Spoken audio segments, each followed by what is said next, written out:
one of these days, I will get the timing down where I can actually show myself off the top with the music in the open. John, hear you there. It's another go round of SDH AM.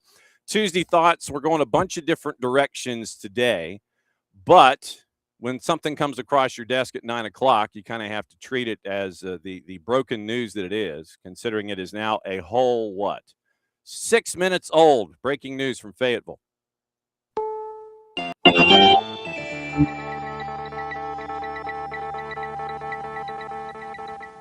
Interesting stuff that came out this morning from our friends at U.S. Soccer. Emory Healthcare, named the founding partner and official healthcare provider of the Arthur M. Blank U.S. Soccer National Training Center. Founding partner, you get research, innovation, sports medicine to the new home of soccer in America. This was named this morning, and so Emory's going to serve as the official sports science and innovation research partner for the National Training Center, and that comes out this morning. Emory is going to, according to the release, support industry-leading research that advances the collective understanding of soccer-related health and performance while reinforcing a shared commitment to innovation. And it was a 5-paragraph release with quotes from David Wright, the Chief Commercial Officer at U.S. Soccer, June Lee, MD, EVP for Woodruff Health Sciences at Emory University and CEO of Emory Healthcare. I believe Dr. Lee probably has to use both sides of the business card. But news out of Fayetteville. Emory Healthcare named founding partner, official healthcare provider of the Arthur M. Blank U.S. Soccer National Training Center. Okay, here's what we got today. 10:30, we're going to work backward. 10:30, Daniel Fuller, curator of the National Center for Civil and Human Rights, is going to talk about the People's Game, their new exhibit on the second floor. Got to see that over the weekend. Very, very cool stuff. And he is a soccer guy, so he does know the game. We're going to find out about how it took to get that, how much it took to get that exhibit to where it is, and how you can go see it. Atlanta, the AMBSC, Arthur M. Blank Sports and Entertainment, named their new president for soccer yesterday over both Atlanta United and NWSL Atlanta 2028. Mauricio Calabro had his press conference. We'll hear from him briefly. We've got stuff with cup dates to get into. USM&T was available for microphones in Irvine, California. We do have sound from that if we get to it. We've got all your cup dates from yesterday, previewing today. But first, he takes a breath. Opening kickoff, presented by our friends at Black Pitch Coffee and blackpitchcoffee.com. Starting your day with the most important stories in the game, the right way to start your morning. Black Pitch Coffee, part of the SDH community, showing up at events all over Atlanta. Try their home blend, made with beans from Brazil and Guatemala. Heavy-bodied, made with beans from Brazil and Guatemala, notes of walnut, semi-sweet chocolate, and a rich world-class finish. Opening kickoff, powered by Black Pitch Coffee and blackpitchcoffee.com. But so for opening kickoff today, I had a question. And we go to our friends at Kennesaw State University for some answers. So we see these folks day in and day out. They're wearing yellow tops, black shorts, usually black socks and cleats. Some have flags, some have whistles. They get yelled at by half of the arena most of the time. I wanted to find out what it takes to be one of these folks and what they go through on a physical, a mental, emotional, all these kinds of the physiological kinds of approaches here. What do they go through in a World Cup situation? What do they go through in a professional situation? And I mentioned professional because this guy is part of pro. We see him around a lot. We bring in Kevin Huet, and you're going to see that Kevin uses both sides of the business card. You see the bottom there? Senior lecture, exercise science at K-State up at Kennesaw State. Hooty hoot, Kevin. Thanks for dropping by. Good morning, John. I appreciate you having me. Looking forward to it. All right. I wanted to, when our dear friend Darius Goodman, he's like, hey, we can talk about this. I'm like, ooh, let's talk about this. So when it comes to the World Cup or any tournament or any match day, when you get to, how much of these games have you had the chance to sit down and watch, to kind of sit there and look at your peers in action? Whew, to say peers is nice, but those that I strive to be like, I've been fortunate this summer, given, being a professor. Summer schedule's pretty light. So probably, let's say 90% of games I've been able to watch up to this point. I'm thinking the late night games like Algeria last night. That one might have been something that you sit there and go, no, I'll catch the highlights, right? Yeah, I think I caught early part of it. I'm a night owl, not so much of a morning guy. So hooty hoo to the night owls. Yes, absolutely. When you look at how they are piecing things together with athletes that are running 22, 23 miles an hour, what is the biggest misconception that those of us who cover /watch /fan over, is there one big misconception that we have as viewers and journalists about either the process, what you're going through in 90 minutes? Is there one big thing that you want to sit there and go, this is different than it looks? That's a really interesting one. I don't know that I can think of one particular exact misconception. I think what I think of is realizing we are humans, and just like that, we are bound by our human eye. What we always talk about oftentimes, especially as a center referee, is we use a phrase "fight to get to the right position." And so, just like players that are always running off the ball, thinking about where they got to be strategically, the center referee really is trying to get they need to be so that they are in the place to make the right decision. And so maybe one thing is just a reminder that, hey, we on the field don't have the luxury of seeing these camera angles. So what we are bound to is by that one shot, that one snapshot that we have to make a decision.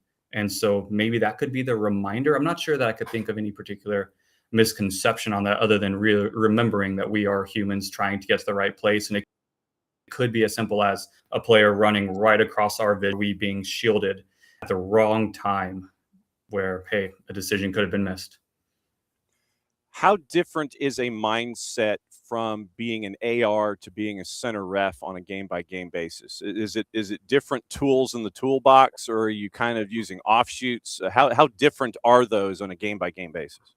Yeah, exceptionally different. I think I was talking to one of our athletes last night, one of our referees, one of the other hats that I wear. And we were talking about going from a tournament. Let's think about a youth tournament.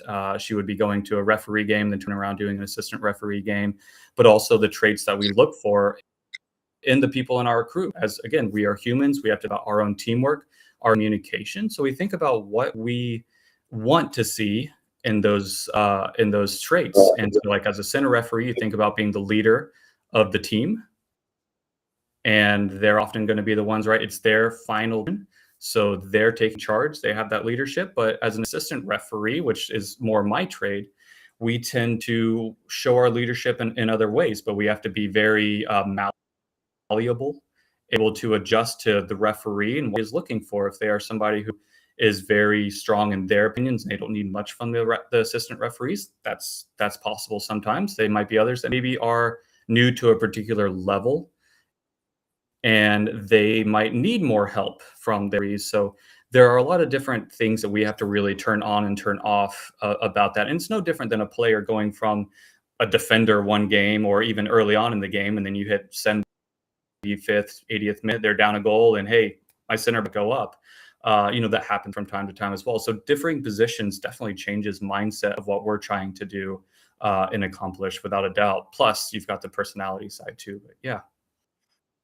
When it comes to, and this is, you and I were talking pre-flight here, you actually produced a paper that when it comes to, and technically, I guess this is aerodynamics when it comes to exercise science and all this kind of stuff. You actually did a paper on how the flag as an AR can impact what you're doing, and literally it comes down to aerodynamics and making sure it doesn't act as a parachute. It was one of those parts of the game I don't think we really pay attention to when it comes to effectiveness for ARs. Is like you're dealing with stuff in your hand, and it's not a 4x4 100-meter relay, and you've got to continue to sit there and figure out, okay, how can I do this and still be effective? I thought that was really wild. When it came to that paper, what did you discover about simple aerodynamics and effectiveness when it comes to something like that? It was, John, it was just such a neat idea. William Reed, one of our exercise science graduate students, had, when he was in, and I kind of urged him to pick up some refereeing. He was a player and even did some managing work, some coaching. That was definitely his passion in the game with me too. So I nudged him in the direction of joining the dark side and becoming a referee. And when he went into his grad program here at KSU, we were kind of talking about that, and he came up with this idea, thinking about that. See, we have just another like offshoot, but we'll come back. Mm-hmm. As soccer referees and other folks that you've allowed onto this podcast group has been probably shared a little bit of some of the other ins and outs of fitness tests and that sort of thing. But we have a somewhat rigorous fitness test at varying levels of evolution, I suppose, going to the national level, international level, that sort of thing that we have to pass as referees. And they involve doing some like change of direction work, some sprints, some intervals. And so he presented this idea to even just in the game, we are looking at, of course, using the flag. But when we're training, no one ever trains with a flag. You never go to a park, see a referee training with holding a referee flag. So how much does it really affect our movements? Does it slow us down? You get the players that are able to go full on like arm motions, but we don't get to do that as an assistant referee. So he wanted to look up how much does it change our sprints. So we said, all right, let's put it to the test. So that's where those fitness test parameters, those came back into play. And we said, all right, let's have somebody go through these sprints and these change of direction movements as if you were holding a flag. So we did some trials where you were holding the flag and then some trials where you were not holding the flag. The general take home, the conclusion of it from what we saw is that when we were doing these change of direction things, it actually had no impact on our times, the movements that we made. It almost acted as a counterbalance, if that makes sense. Having a flag down at our hand almost helped us to create a fluid push off in each direction. But what we did see is it came down to that sprint. And I think it's what you're talking about, especially with like aerodynamics and the idea of not really being able to use your arms. You take a 60 meter sprint. Once you get past those first initial kind of the acceleration part, that top speed, we're not able to generate the acceleration to really get to a fast speed quickly over that period of time. And that is, I think, because we're losing that power in one arm and we're basically going like this kind of motion to ultimately get through that speed. So didn't have a whole lot of effect, but it came down to the acceleration and the limited ability to use that one arm in that kind of weird single or unilateral movement. So would you, I guess, with that empirical evidence, is there any way to, and this is like me just off the top of my head, is there a way to make a flag more compliant? Do you hold it more to your side? Do you make the flag different? Do you make the composition of the flag differently with different material? How do you get the flag to cooperate better? So in those sprints, you can have something go down to where you're not losing your effectiveness as an AR.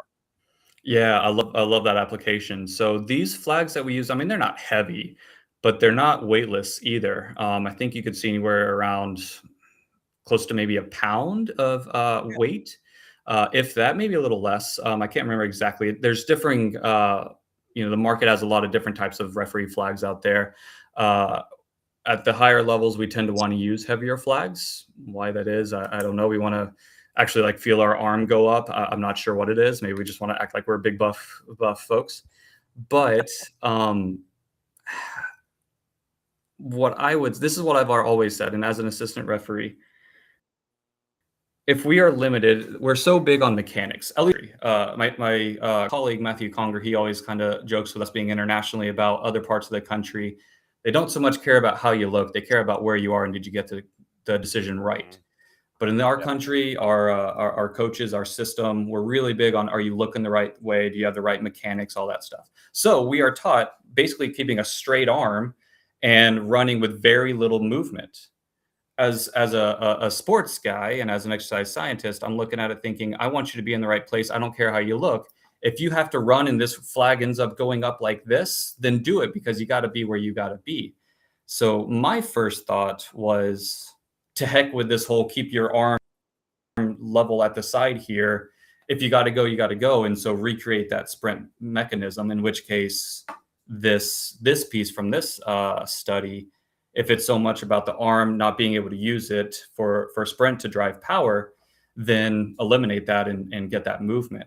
From the other perspective, I'm sure there's smaller even detail of the fabric of the flag. Some of them are more, as you're kind of describing, maybe more aerodynamic, maybe more difficult, get caught in the wind, things like that. So I would venture to say, while it is multifaceted in that regard, I think there are things that we could look at to make sure that we are still not having to already track down incredibly fast runners but ourselves making sure that we are trying to do our best to be at our top speed as quickly as we can too. So the makeup of the flag, sure, but also I think our mechanics is also something for us to consider. So our take home was maybe you train with a flag and you get better at it. I don't know. When it comes to the bell curve of miles and steps that ARs do on a game by game basis, in the middle of the bell curve, what is there such a thing as an average distance run? I know it depends on philosophy and game state, and if a team wants to park the Laredo garage in front of a net or something, but is there a mean when it comes to mileage on a 90 minutes plus for an AR? Sure. Looking at different levels, of course, that's going to change, Yeah. right? As the literature is out there, from my understanding, going back, the modern game always is updated with different changes in the game. You're typically going to see the center referee somewhere between 10 to 12 kilometers. I think is a pretty average take for that. So you're looking at, what is that? Maybe 6 miles, Yeah, up to 6.2. 7 miles thereabouts. Yeah, sounds good. hmm So somewhere around there, and AR is typically going to be half of that. So you're looking at somewhere around 3 to 4 miles, so 5, 6 kilometers, generally speaking. I did my first sort of paper research was on movement patterns for assistant referees, and that was in North American soccer leagues there. So you could probably know which one we referred to in that, but that was my first work with pro as a sports scientist with them before I came on later on as an actual official. I was working with them as a sports scientist, and we were able to look at all that data. And there were a couple of interesting things that we kind of took away from that. But one of the big ones was just roughly what is distances that are covered. And yeah, it came in right around that 5 to 6 kilometer range. So professional levels, that's roughly what you're looking at. So then what's the best way, from what you've been able to glean from your peers and from your research, the best way to get in shape so that's an easy distance to maintain, knowing that there are going to be times where you're going to be sprinting, and they're knowing that you're going to have to manage your distance and your gait and your path with all the starts and stops and distance and shuttle runs and all this kind of stuff. Is there one good way for officials to get in as good a shape as possible, knowing that you're going to be doing all of these different things over a 90-minute period? I love your thinking. It is so dynamic. And I get back to the idea of referees are athletes. And we're doing a lot of the same dynamic movement that we see the players doing. Players don't train by just running for, let's say, the 10 to 12 kilometers. Training to just run a continuous 10 to 12 kilometer run, that's not going to get us to where we want to be on the field. On the other side, if we're sprinting, let's say 60 meters at a time, maybe our longest sprint could be, I don't know, just running 60-meter sprints isn't going to get it done. So I think for us in the conditioning side of referees, it's very fascinating to see that we have to be well-rounded. Mhm. We have to show good sprint speed. We have to be fast. We have to keep up with the players, right? Keep up with play. You have that direct long ball that's coming from the back line over top. We have to be ready to go. We have to visualize that. We have to see that, anticipate it, all those things.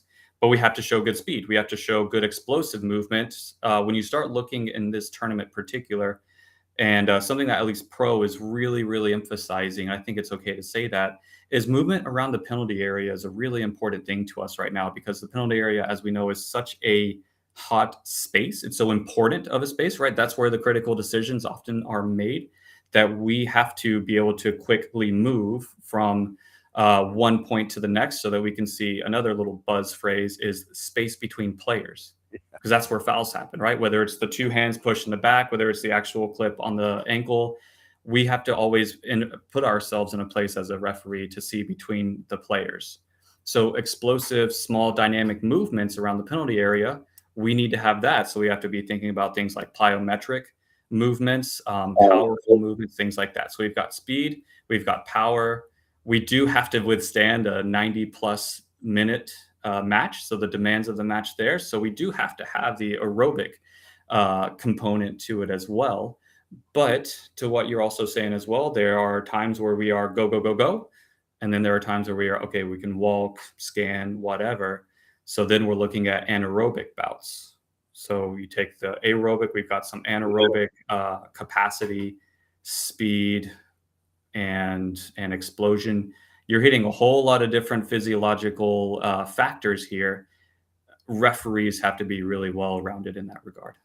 And at the same time, you've got to know geometry because you've got to figure out your angles so you don't intrude, but you're still there. If as a center ref, you've got to know your angles where you're not intruding on play, but you still can monitor what's going on in front of you. Basically, I guess what in a 60-degree window, but be cognizant of the 60 to your right and the 60 to your left. And for an AR, you've got to be looking at what's going on in front of you, but understand what could be happening off to your side. Where ARs, I think, have to work in 180 degrees. I think center refs have to work basically in 360s. The 60 Mhm. that's in front of them and know what's going off in their periphery.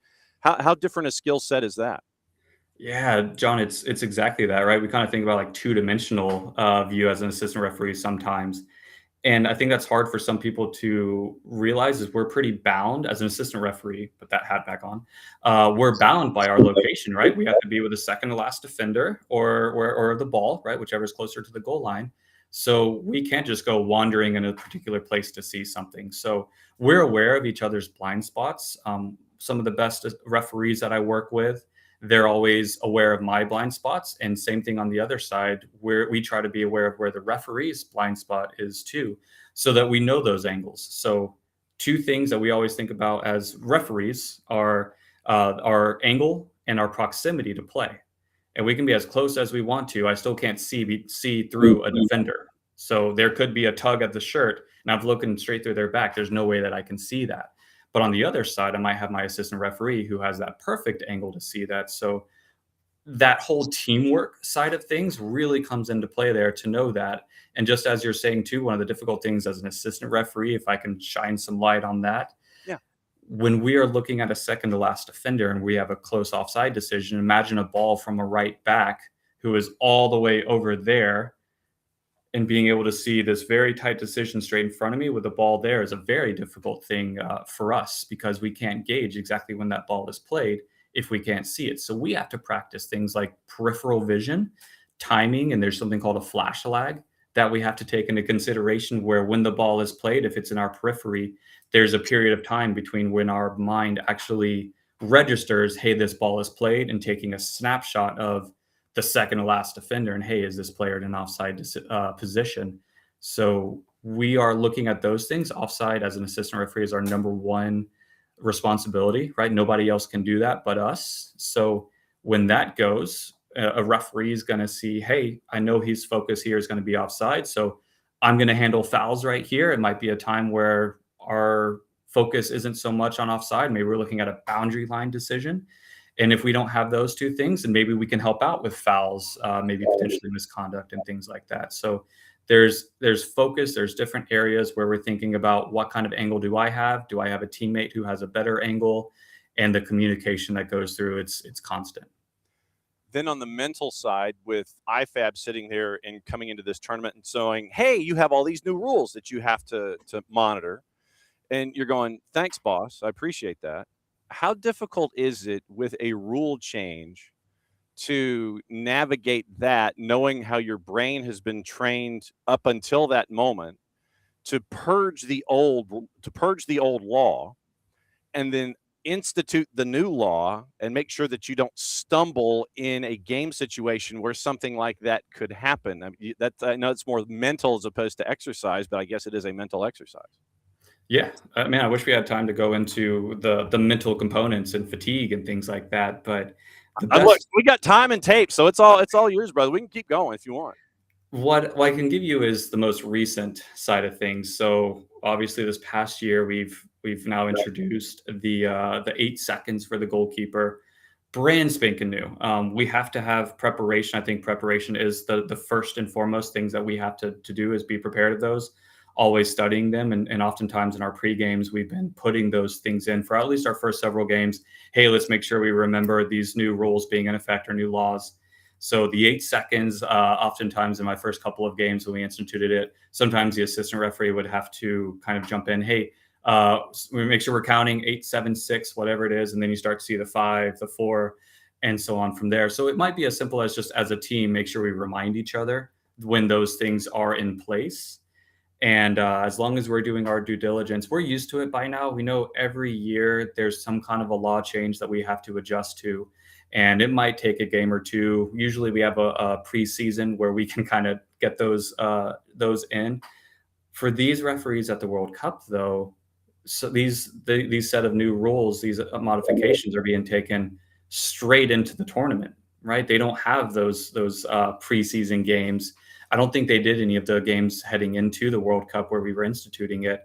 To my knowledge, I could be wrong on that. So it's funny because they have to take it from the World Cup, instituting it right away.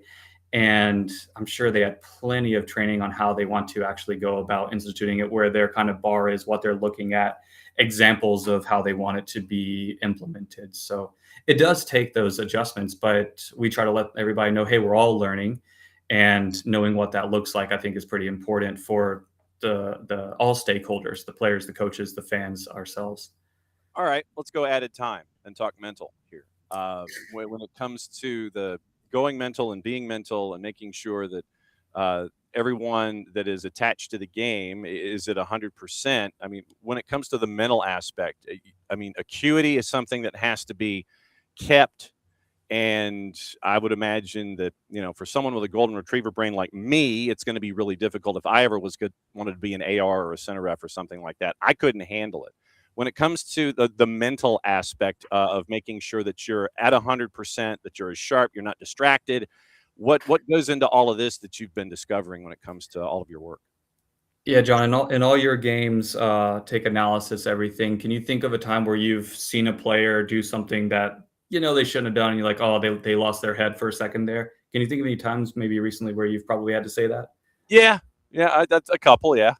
Yeah. So there is we again this idea we are all human, and there are so many factors that play into our mental focus, and certainly for anybody that's distracted, think about the emotional toll that it takes with everything. When you see a referee start to get kind of wound up or lose their emotional side of things, that's one little cue that maybe they don't have quite the mental focus that they need to. We have a Matthew Conger, again, I'm going to shout him out. He's one of my colleagues that we work together with a lot of stuff on the mental focus for referees.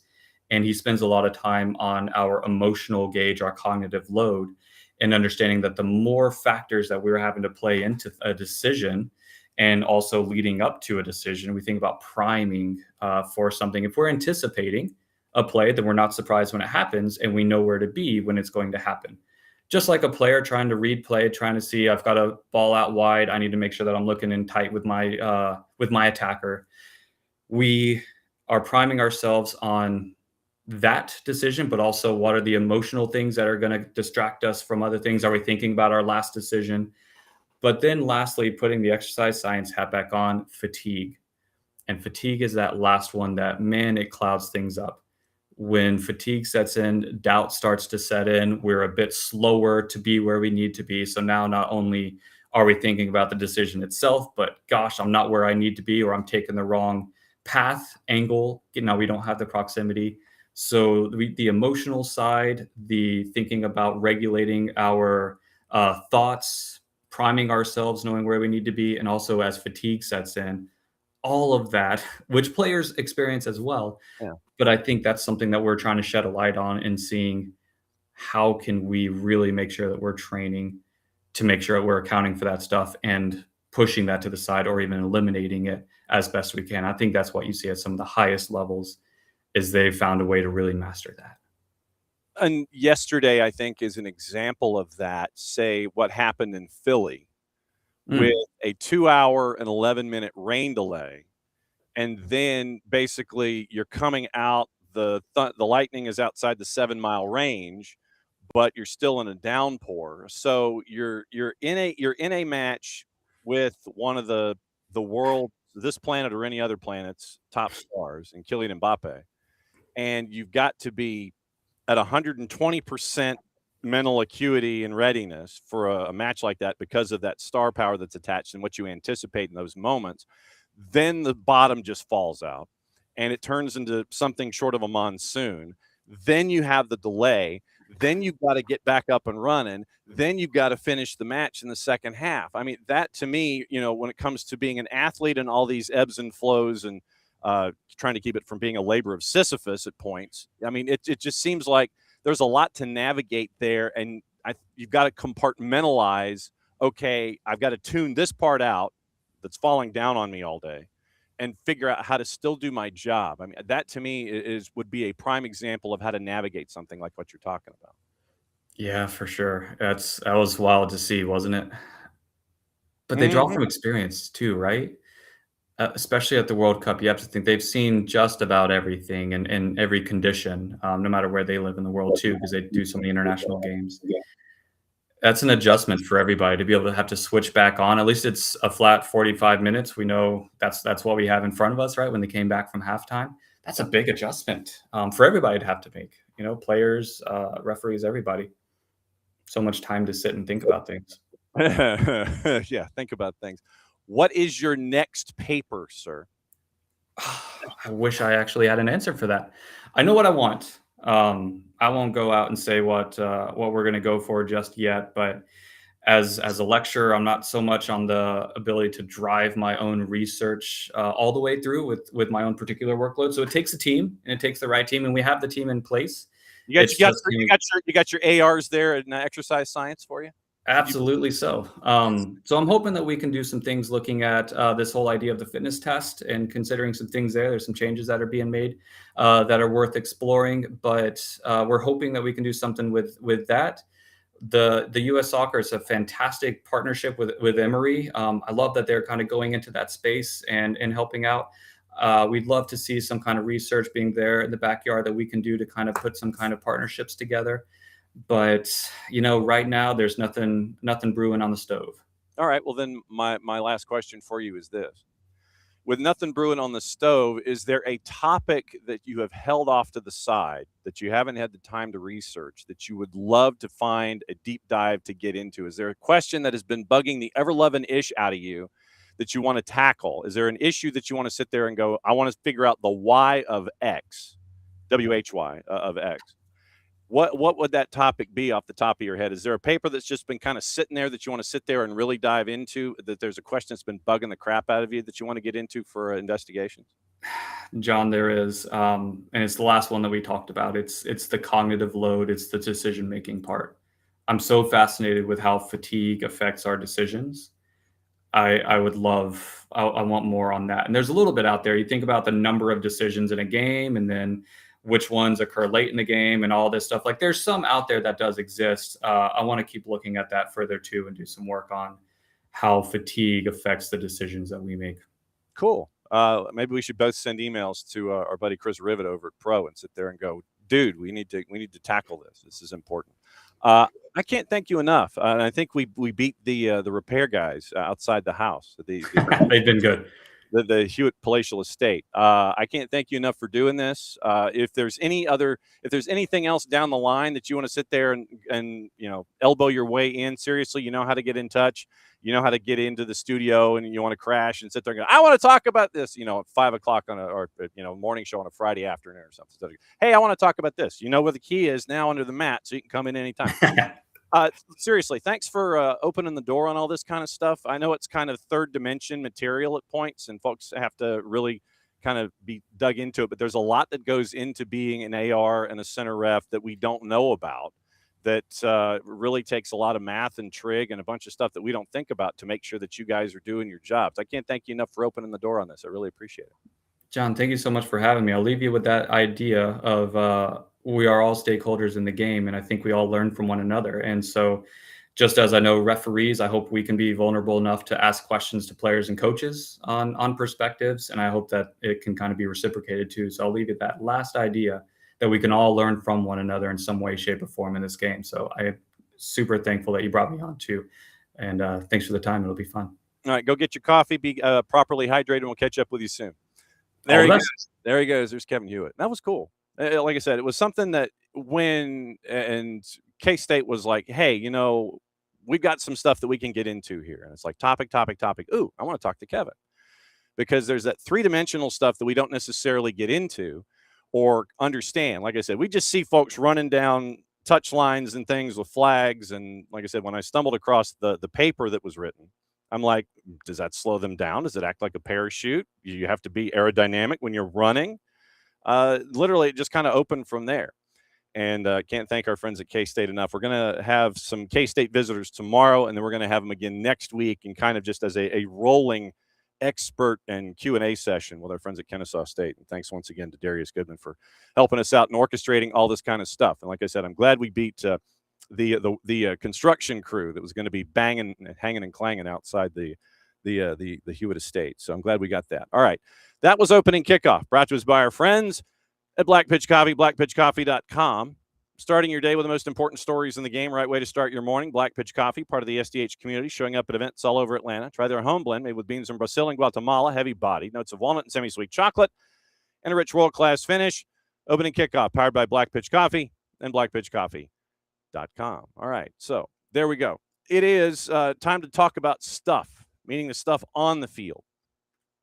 I don't know if you know this, but there was a there was a handful of matchups yesterday, and they were fairly important in the grand scheme of things when it comes to selection and when it comes to position and how things are going to look for match day number 3, all these kinds of things. So let's get into that, what happened yesterday. And the big 3 had their day once again. It was in order: Messi, Mbappe, Haaland. You did have a bit of a crossover because of Mother Nature, the 2-hour and 11-minute rain delay that pushed things back in Philly. And those scenes were thick. It was just nasty. Gustavo, welcome. Good to see you, my friend. Fantastic that you're here. Good to see you. Don't be a stranger. It's always great to have Gustavo in here, one of our OGs. Let's go into yesterday. Started off yesterday, and it was that Messi guy. And for him, we all know what is happening. It seems that every single time he steps out onto the field in this tournament, something else happens that he adds to this massive dossier of activity that he has done in this tournament where the world is chasing after a cup. So they're taking on Austria yesterday at kickoff. Understandably, Argentina was a -217 favorite. Prohibitive favorite. Austria to win was a +700, and your draw was a +350. So it comes down to moments. And we had moments yesterday with this gentleman. And really, there's only one way to get into those moments. And I give our friends at Telemundo the absolute credit for making darn sure, I'll use that Andres Cantor was in place to call these matches regardless where on the planet Argentina was. So the first match yesterday was at Jerry World in Dallas, otherwise now known as Dallas Stadium, for like the next month. 2 moments we're going to get into, 2 calls from Andres Cantor. Once again, courtesy of our friends at Telemundo. Here is moment number 1. Engancha para allá y a ver Thiago. Ahí va Almada y le pasa a Medina, le pasa a Enzo. Larga la pelota de Thiago Almada para Medina. Quedó para Messi. ¡Gol! ¡Gol!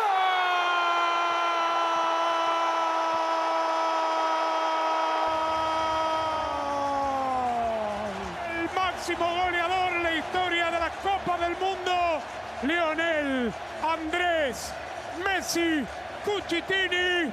¡Feliz cumple, genio! A 2 días de sus 39, se regaló el récord. La comienza Messi y la termina Messi. La pantalla de Almada lo que hace, deja pasar la pelota y después parte interna. ¿Qué importa que desaparezca 38, 40, 45 minutos? Esa capacidad para revertir, para cambiar la historia. 38th minute, 1-0. And you could tell that there at Jerry World that it was building. And at the beginning of that highlight, you heard the mention of Thiago Almada. when you go back and watch this highlight, or if you remember going back to watch the game, if you were watching Argentina and Austria yesterday, as the ball is on the left-hand side of the 18, you see Thiago coming down the middle, and you'll see Thiago look over his shoulder. He looks over his shoulder just a sec to see if 10 is trailing. And he notices that he is. And we talk about peripheral vision and just making sure you know where folks are. So the pass comes toward the top of the 18, toward the top of the box. Thiago cheats. He kind of looks a little bit. He just kind of glances, sees that Messi's coming, and you see that dummy that Thiago Almada pieces together. And yes, there is a bit of a John Texter update. He's getting loud and proud again.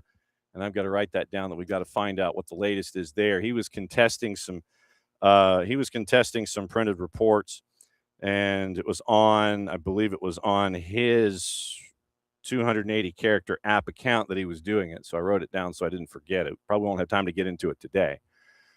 But Thiago Almada just kind of looks over a little bit. Notices Messi's with him.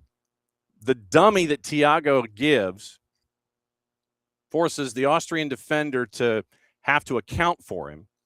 But, of course, when you've got Messi screaming down the middle, great thoughts by Thiago Almada. Messi's your trailer. How many times have we said that in his career?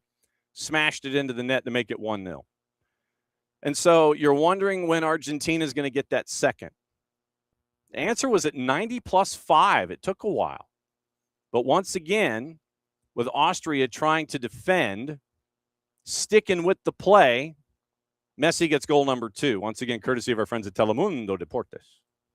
Si cruza Tago, el gol de Julián, si cruza, vino para Julián y es el 2-0 y viene, tapó el arquero, será de Paredes, será de Messi, tampoco Messi,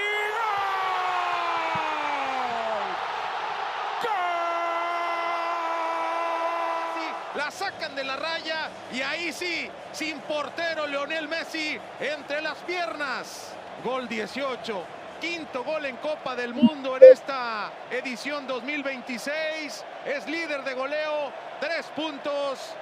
¿Quién más? El genio del fútbol mundial. Second goal at 90 plus 5, 2-0 win. So that puts Messi at 5 goals in 2 games. And they've got Jordan coming up on Saturday late night. They're one of the 2 late games, as Saturday is the end of the group stage, and you have groups playing their matches simultaneously throughout the day.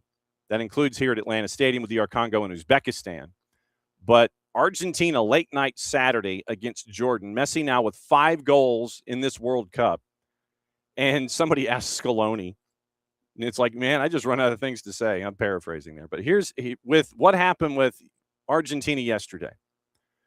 Argentina have lost only 3 of their last 18 in the group stage. They're 10-5-3. Or 10-3-5, however you phrase it. Unbeaten in their last 8.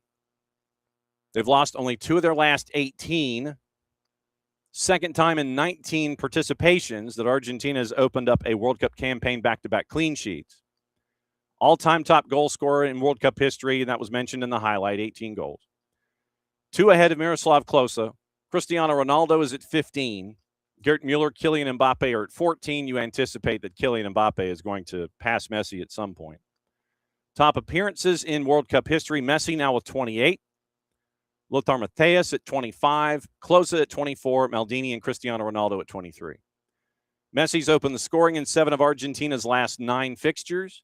Messi's joined France's Just Fontaine in 1958 and Jairzinho from Brazil in 1970 as the only 3 players to score in 6 consecutive matches. 10 goals in his current 6-match scoring streak, which began at the round of 16 back in Qatar. And then Lionel Messi, World Cup goals scored when aged 35 or over. Olivier Giroud has 4. Roger Mila has 5. Lionel Messi has 12, people. 12 goals over the age of 35. The insanity that is attached to this. I don't know if we are necessarily going to fully understand what we've been watching here. But there might be a day when we understand what we've been seeing with Lionel Messi, or as he was properly addressed, not by a mom or anything that was, or parent that was mad at him, but Lionel Andres Messi from Andres Cantor. Then we go to match number 2. This was the one that was held up by the rain that we were talking about with Kevin Hewitt. France would beat Iraq 3-0 at the end of it all. Unbeaten in their 6 matches against AFC teams, 5 wins and a draw. Back-to-back wins for the 4th edition of the World Cup in a row. They've only lost one of their last 11 group stage matches, 8-2-1. 11 of their last 13. Didier Deschamps, they're under his tutelage, they've won 13 of their last 16. Second time France has scored 3 or more goals in 3 straight matches. Deschamps, 16 wins as a head coach, level with Helmut Schön for the most in tournament history. Deschamps has been at the helm for 21 matches. Schön was in charge of 25. Mbappe made his 100th senior international appearance, 60 international goals, 16th goal and 16th appearance, level with Klose, once again in the all-time charts. Mbappe now has the record for most World Cup matches with 2 or more goals, now having done so in 6. Mbappe's 14th minute goal, earliest strike in a World Cup match, only the second time he scored in the first half, other occasion being his very first World Cup goal in 2018 against Peru when he scored in the 34th minute. So because of that, and because of all of those things that we are discussing, I'm going to fix the font, because we have one of those goals, courtesy of our friends at Football de Primera, FDP Sports. And here was that first goal on the board that can really only be described as Dr. Evil described it, activities in one of the Austin Powers movies. It was a frickin' laser beam. La jugada y hay un rebote, inmediatamente lo vuelven a recuperar. Mbappé le quiere pegar al arco, lo metió, balón adentro, golazo. ¡Gol de Francia! Kylian Mbappé en su partido número 16 en una Copa del Mundo marca su tanto número 15. El primero del partido para Francia lo marca Kylian Mbappé. Gana Francia 1-0, irá con el gol de Kylian Mbappé en fútbol de primera. There you go. Jesus Acosta on the call for FTP. And that was the first one. He would score the second one after the rain delay. And your final, as France continues to work their way through the group stage, they get the win 3-0. So then, because of the rain delay, you kind of had to have a multi-screen experience. And as Norway was chasing after a win, trying to keep the beat in their group with France, they got Senegal at the Meadowlands. And this game was about half past crazy.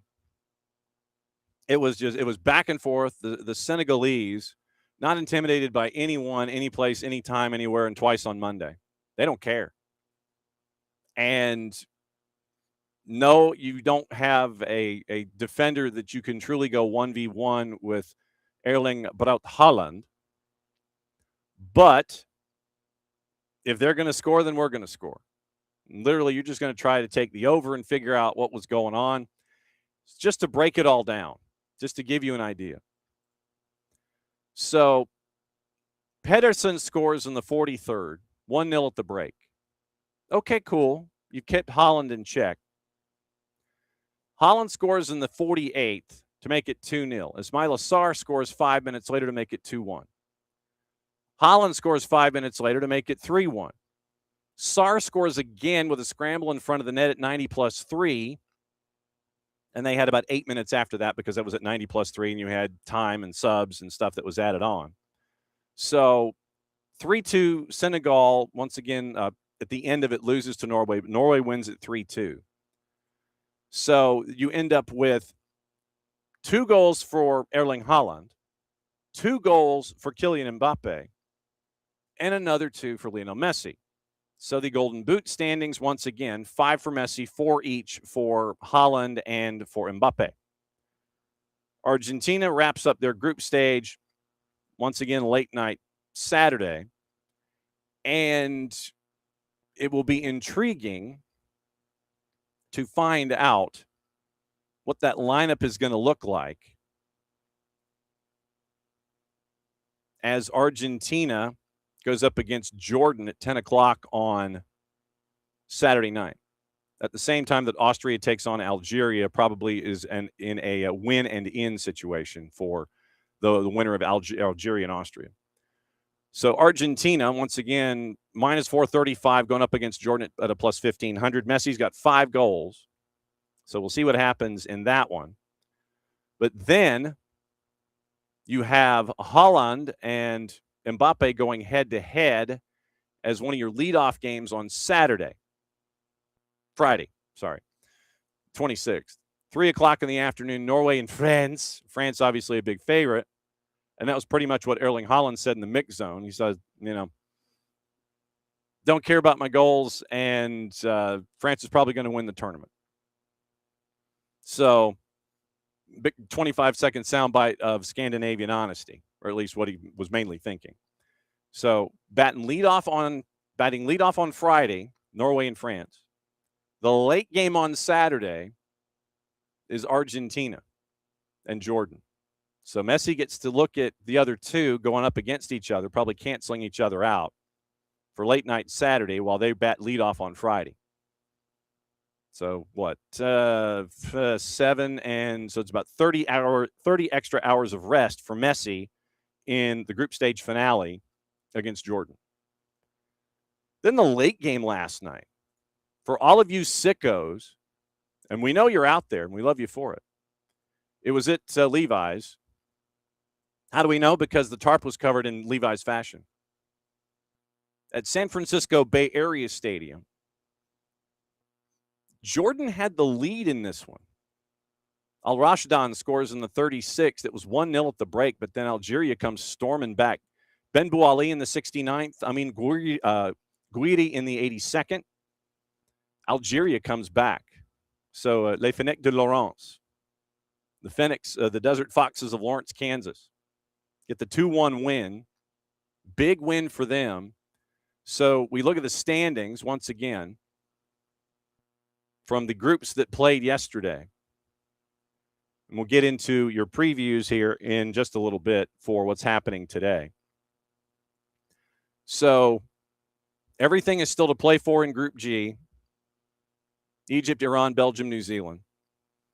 Group H, we're going to be hearing from that. Everything is still up and running. France and Norway, we know that they are both in. Winner of that match wins the group. Loser of that one is going to be second. Senegal and Iraq need help.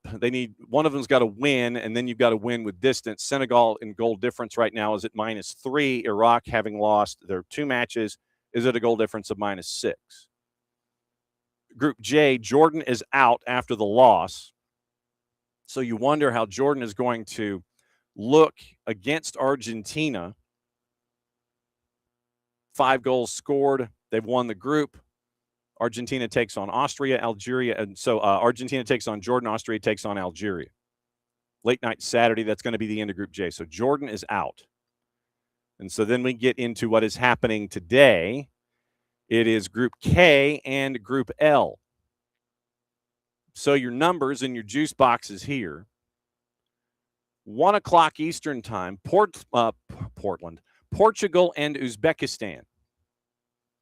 Portugal and Uzbekistan bat lead off today. This one is at 1 o'clock. And this matchup is in Houston at NRG.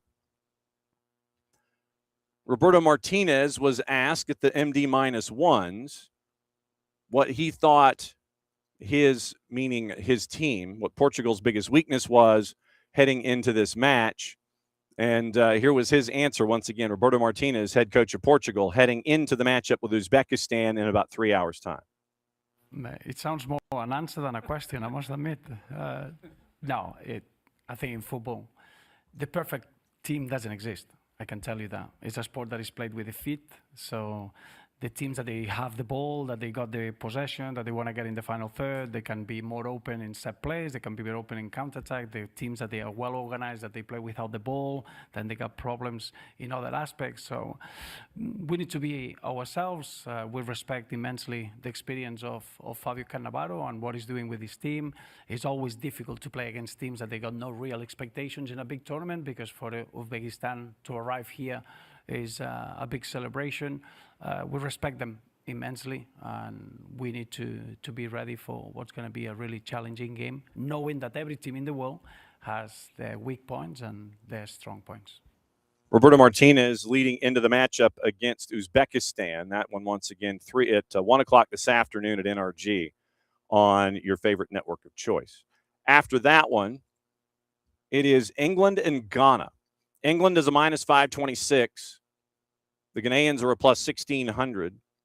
And your draw is a plus 625. Thomas Tuchel at the MD minus 1 was asked by Kaveh Solokal of Sky his thoughts on Jude Bellingham and how he has been progressing, and what it's like here for Jude Bellingham with the showing that he had in the previous match day, getting ready for match day number 3. So here is Thomas Tuchel at the MD minus 1s discussing what it's going to be like for his group today going up against Ghana at 3 o'clock.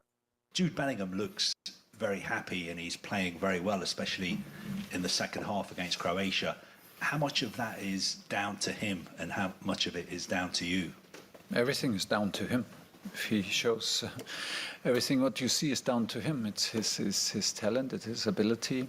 It's the moment where he loves to compete. It's the stage where he loves to compete, and he fully buys into the idea that we do this as a team, and that's why he's with us, and that's what you see. Thomas Tuchel on Jude Bellingham getting ready for their matchup once again against Ghana. This one's coming up this afternoon on your favorite channel of choice at 4 o'clock, 7 o'clock night side, 7 o'clock and 10 o'clock. Panama and Croatia. Croatia is a minus 200. Panama is a plus 600, and your draw is a plus 340. Looking at the notes in this particular matchup, I'm trying to figure out if that's stats of the day. I need my previews. I don't need my stats of the day now. So looking at the previews for Panama and Croatia, Luka Modric set to make his 200th international appearance in this match. Panama face a European team for the third time in this tournament after Belgium and England in 2018. Harry Kane, by the way, can become England's outright top scorer in World Cup history. Kane and Gary Lineker tied on 10 goals against the Ghanaian side, who found the net in 8 of their last 9. So keep an eye on the goal total in those. Late night, it is Colombia and DR Congo. Colombia seeking a 4th straight World Cup victory against African opponents. DR Congo face a South American nation in the competition for the first time since 1974.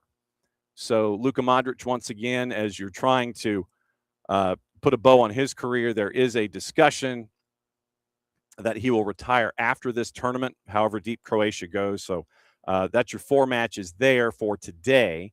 Your juice boxes on the late night. Colombia minus 185. DR Congo is a plus 600. And your draw is a plus 300 for the matchup that is, where is the matchup? It's like I thought I had it here. Yeah, here it is. So Portugal-Uzbekistan is at NRG in Houston. England and Ghana is in Foxborough. I hope they have enough beer.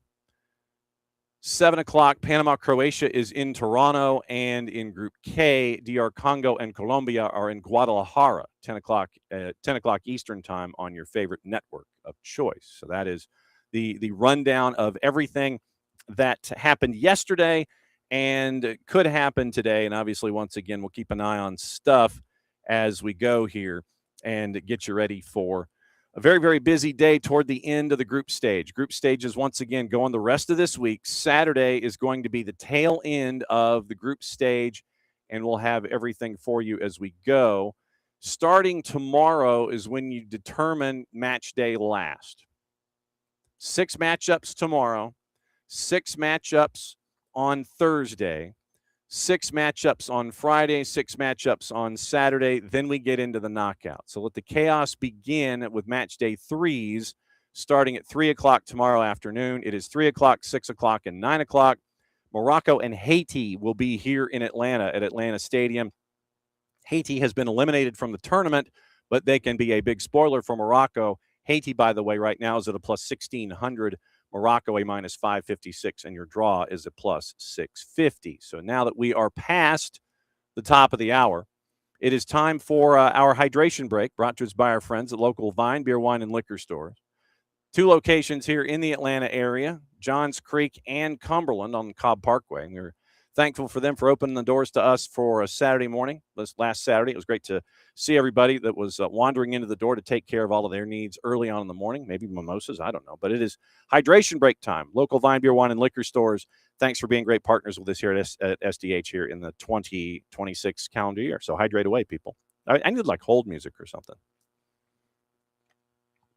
But that is that's the hydration break. We always like to have that close to halftime anyway. So that is that's your hydration break, everybody.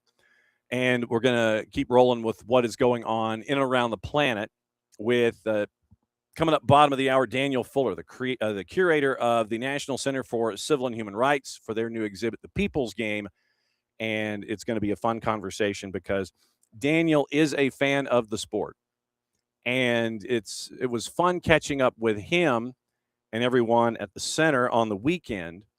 And now that we have secured Daniel to talk about the exhibit, we'll talk soccer, we'll talk about getting all of the stuff that he got, and it is worth your time. So recommended to go to the National Center for Civil and Human Rights downtown Atlanta to check out this exhibit and check out everything else that is there at the National Center. But the curator, Daniel Fuller, going to be joining us in about 20 minutes. So yesterday here in Atlanta, it was the opportunity for the assembled media to see the new president of soccer. And it's not just one of the teams. It is for the overseeing of both Atlanta United and for NWSL Atlanta 2028. So as president of soccer, Mauricio Culebro, just to give you some background, has been in town about a week. And Culebro is going to oversee all aspects of both clubs, reporting directly to AMBSC CEO Rich McKay. This is the hierarchical structure. So Culebro, for those that may not remember, president of 2 professional football clubs in Liga MX, chief operating officer of the FMF, the Mexican Football Federation. Most recently, he served as president of Tigres, looking over sporting and business operations across both the men's and women's programs for the last 5 years. Tigres won Liga MX, Campeón de Campeones, Campeones Cup, and 4 Liga MX Femenil titles, 3 Campeón de Campeones Femenil titles, top 5 in both leagues, doubled commercial revenue, strengthened the club's position as one of the top clubs in Mexico in both men's and women's. Before he was at Tigres, he was chief operating officer at the FMF, and he was part of the group that started the operational planning for the tournament that we're watching now. 15 years at Club America, going from intern all the way through the organization, president, ops VP, ops director, general coordinator, only president in Mexico in Liga MX to capture both men's and women's league championships with 2 different clubs. And so, as it was said at the time, Culebro's main task will be to elevate Atlanta United when it comes to the men's team and the launch of the women's team, NWSL Atlanta 2028. And there will be some key hires that it was mentioned at the press conference yesterday with Josh Blank, with Mauricio Culebro, and with Rich McKay. There will be some key hires that will be made in the coming months, so keep an eye out on that. Serving as the organization's primary liaison for the ongoing partnership with the U.S. Soccer Federation as well. So he's going to collaborate with Rich McKay, AMBSC, and the shared services teams as they get ready for NWSL 2028, soccer and business leadership and staff, training ground, modifications for matches for Mercedes-Benz. So that's what Mauricio Culebro has been signed to do. And so now, as president of soccer, for AMBSC, he has a task ahead of him, and he is looking forward to that task. So, President, I'm trying to write a font out here really quickly. If I could spell President of Soccer, AMBSE.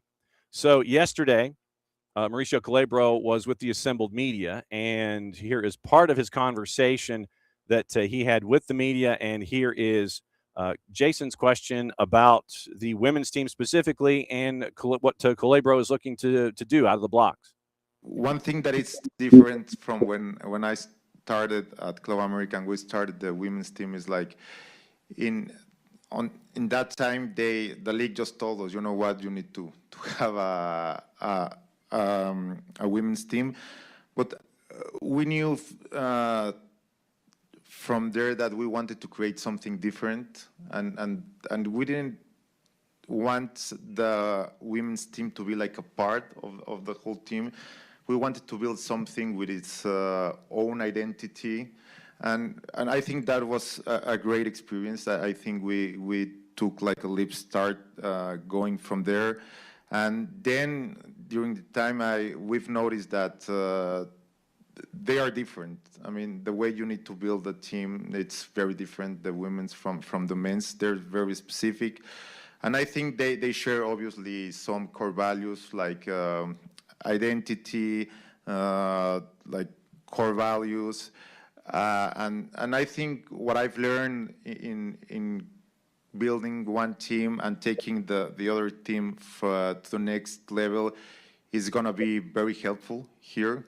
Obviously, what these guys did in the past with launching Atlanta United was great as well. So I think we can get some experience as well, what went well, what didn't, and we can replicate what went well. But obviously, we will need to create something very specific and as I said before, something that the fans will be proud of. Mauricio Calabro, president of soccer for AMBSC for both Atlanta United and NWSL Atlanta 2028. All of the oversight that is going to be looking at both clubs, not necessarily going to be at the table on the decisions having to do with personnel. I mean, he's not going to be, that's not going to be part of his day-to-day. Might be a part of those conversations and a listener in that. But it will be interesting to see Mauricio Calabro, now president of soccer across the board, involved with Atlanta United and with NWSL Atlanta 2028. So that is the latest from Mauricio Calabro yesterday with the assembled media. Now, the United States, they are working their way toward match day number 3. And yes, they've won the group, but they still think that there's some work to be done heading into the knockouts. They have a matchup against Turkey, and they are late night on Thursday. Right now, they're a minus 105. Draws a plus 309, and Turkey is a plus 260. They are still working out on a daily basis over at in Irvine, California, and in the area of Championship Soccer Stadium. But they're still working out on a daily basis, getting ready for everything. So the assembled media that is there in Irvine, camped out, got to catch up with both Alex Zendejas and Folarin Balogun. So here is part of the catch-up with Alex Zendejas, once again, courtesy of our friends at U.S. Soccer and Baritone. Alex Zendejas as they get ready for Thursday. Yeah, I think it's, even though, like you said, it has no effect, I mean, it still does, because it gives us that confidence to what's coming next, We're talking it with the group. Just because we're through doesn't mean we have to let our foot off the pedal. We have to keep on going with that same confidence, same rhythm, and keep showing each other and the world what this team's made of. Alex Zendejas getting ready for match day number 3. Along those same lines, Folarin Balogun getting ready for match day number 3. Once again, courtesy of our friends at U.S. Soccer and Baritone. No, he hasn't said anything to us. I think as players, it's not really role and responsibility to focus about that. We all have trust in the coach, and whatever team he plays, I'm sure they'll go out there with the objection to win. After 180 minutes played, what's your takeaway about this World Cup experience as a player individually, as a team, and as a country?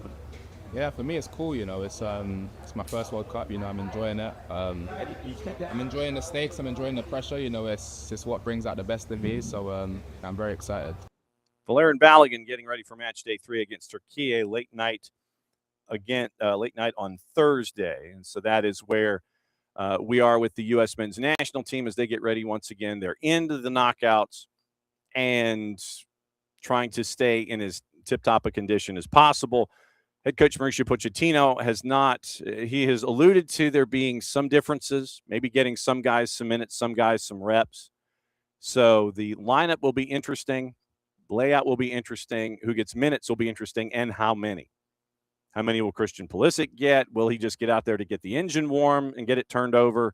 Is he just going to, does he get a start? We'll find out as we get closer to Thursday. But right now, Mauricio Pochettino has not said anything, as you heard from Valerian Balogun, about who's going to be playing and how many minutes as they get ready for the end of the group stage. So projections. We get into this occasionally. It's kind of fun to stare at. But our friends at the BBC have kind of laid out the knockouts, and they do it as a continually updated thing. So just to give you an idea, if the knockout started now, not now because it's 10:15 in the morning on the East Coast, but if it started in a little bit, if it started, say, noon or 1 o'clock this afternoon, here's how your matchups would go. You would have a mini bracket that would have Germany and France in the last 16. You would have Germany and France literally in the round of 16.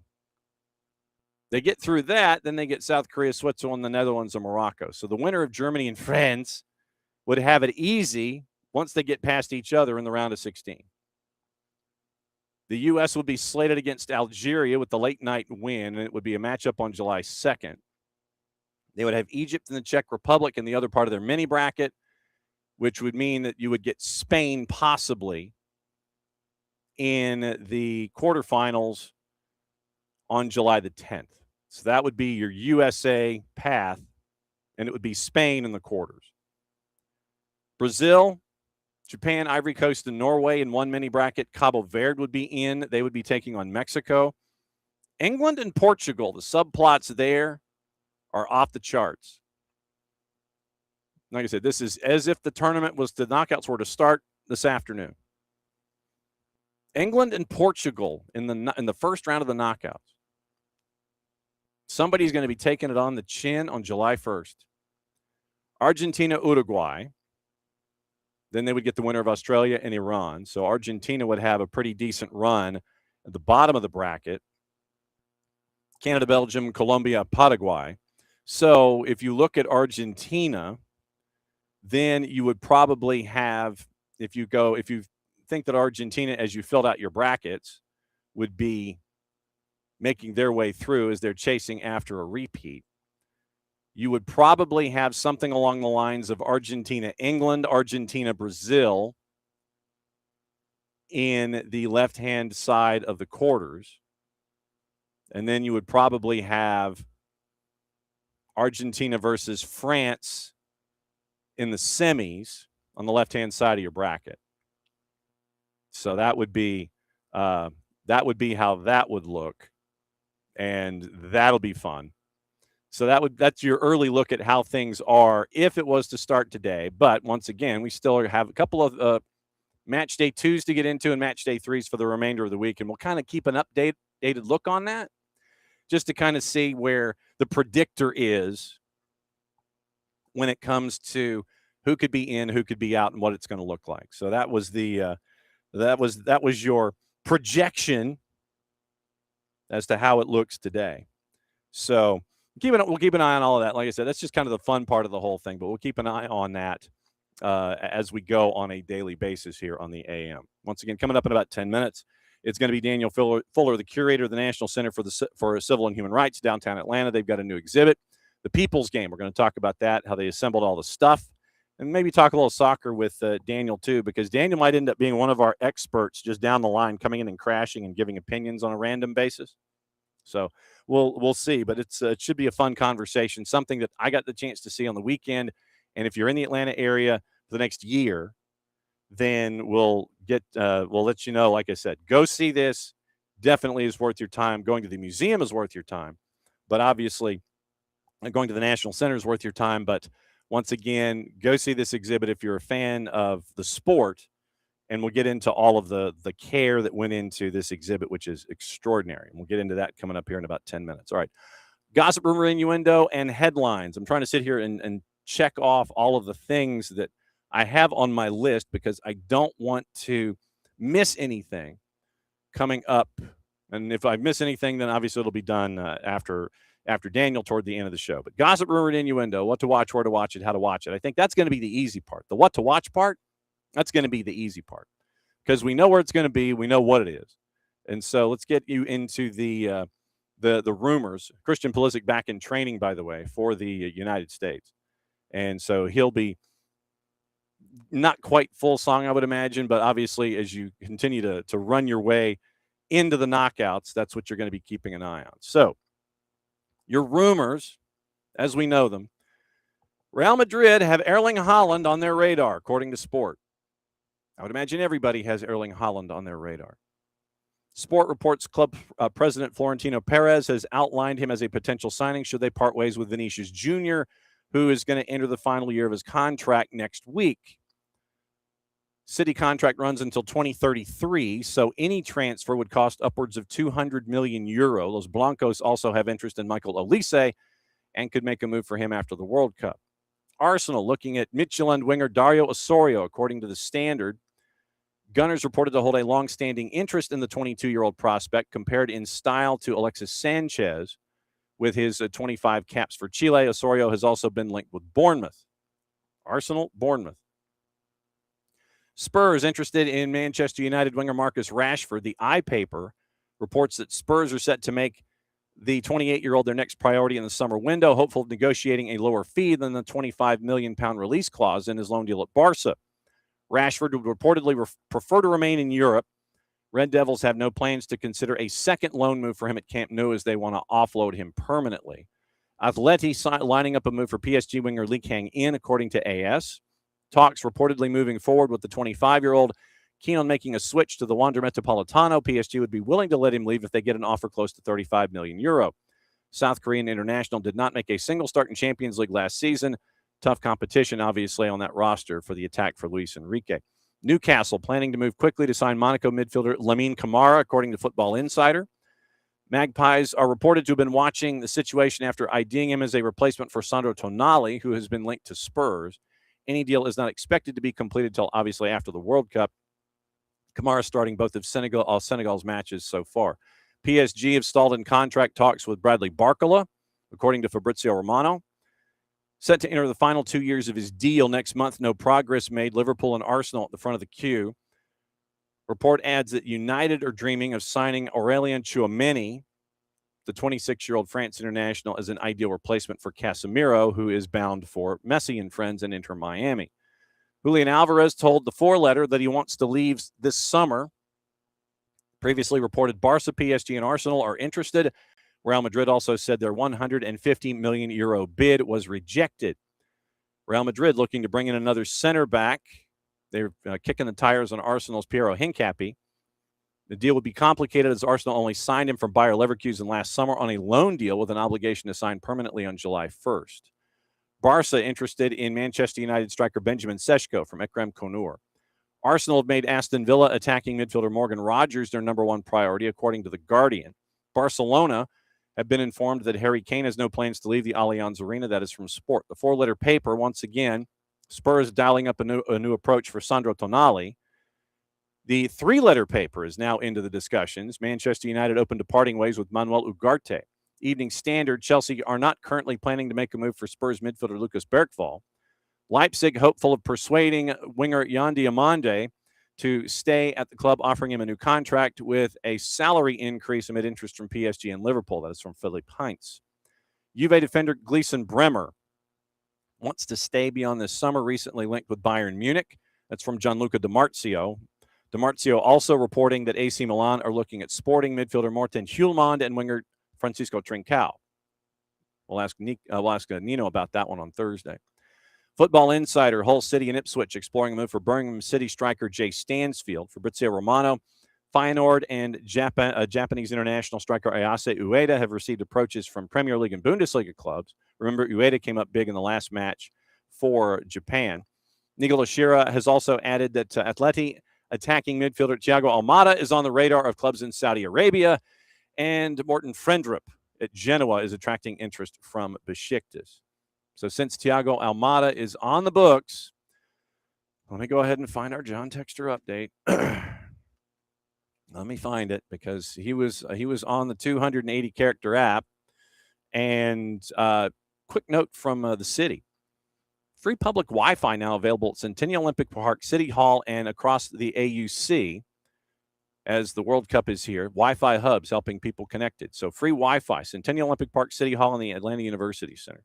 So that'll work out really well over the next month.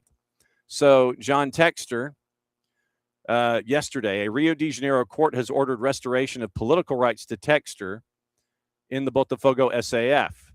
The decision contradicts previous judgments. The Court of Justice does not have the power to override a decision from a higher court, but legal logic suggesting the ruling will be reviewed and appeal as possible. Botafogo is working on the reversal. So keep an eye on Texter once again, that it is out there that John Texter is continuing to challenge on any legal way possible when it comes to trying to regain control. So the UK Commercial Court, through Leslie Anderson, King's Counsel, is moving toward a final judgment in the dispute between Iconic and John Texter. This came out this morning. And documents from the proceedings 5 days ago say a decision was filed, subsequently approved June 19. Leslie Anderson, acting as a magistrate of the British High Court, issued an order related to the case. Records show communication occurred remotely via email. And this goes back to the money that was borrowed from Iconic. Jamie Dinan, Alex Canaster, Edward Eisler was supposed to carry out the IPO, which would have involved listing Eagle on the New York Stock Exchange. However, Texter failed to fulfill the agreement, used the money to complete the purchase of Lyon in 22.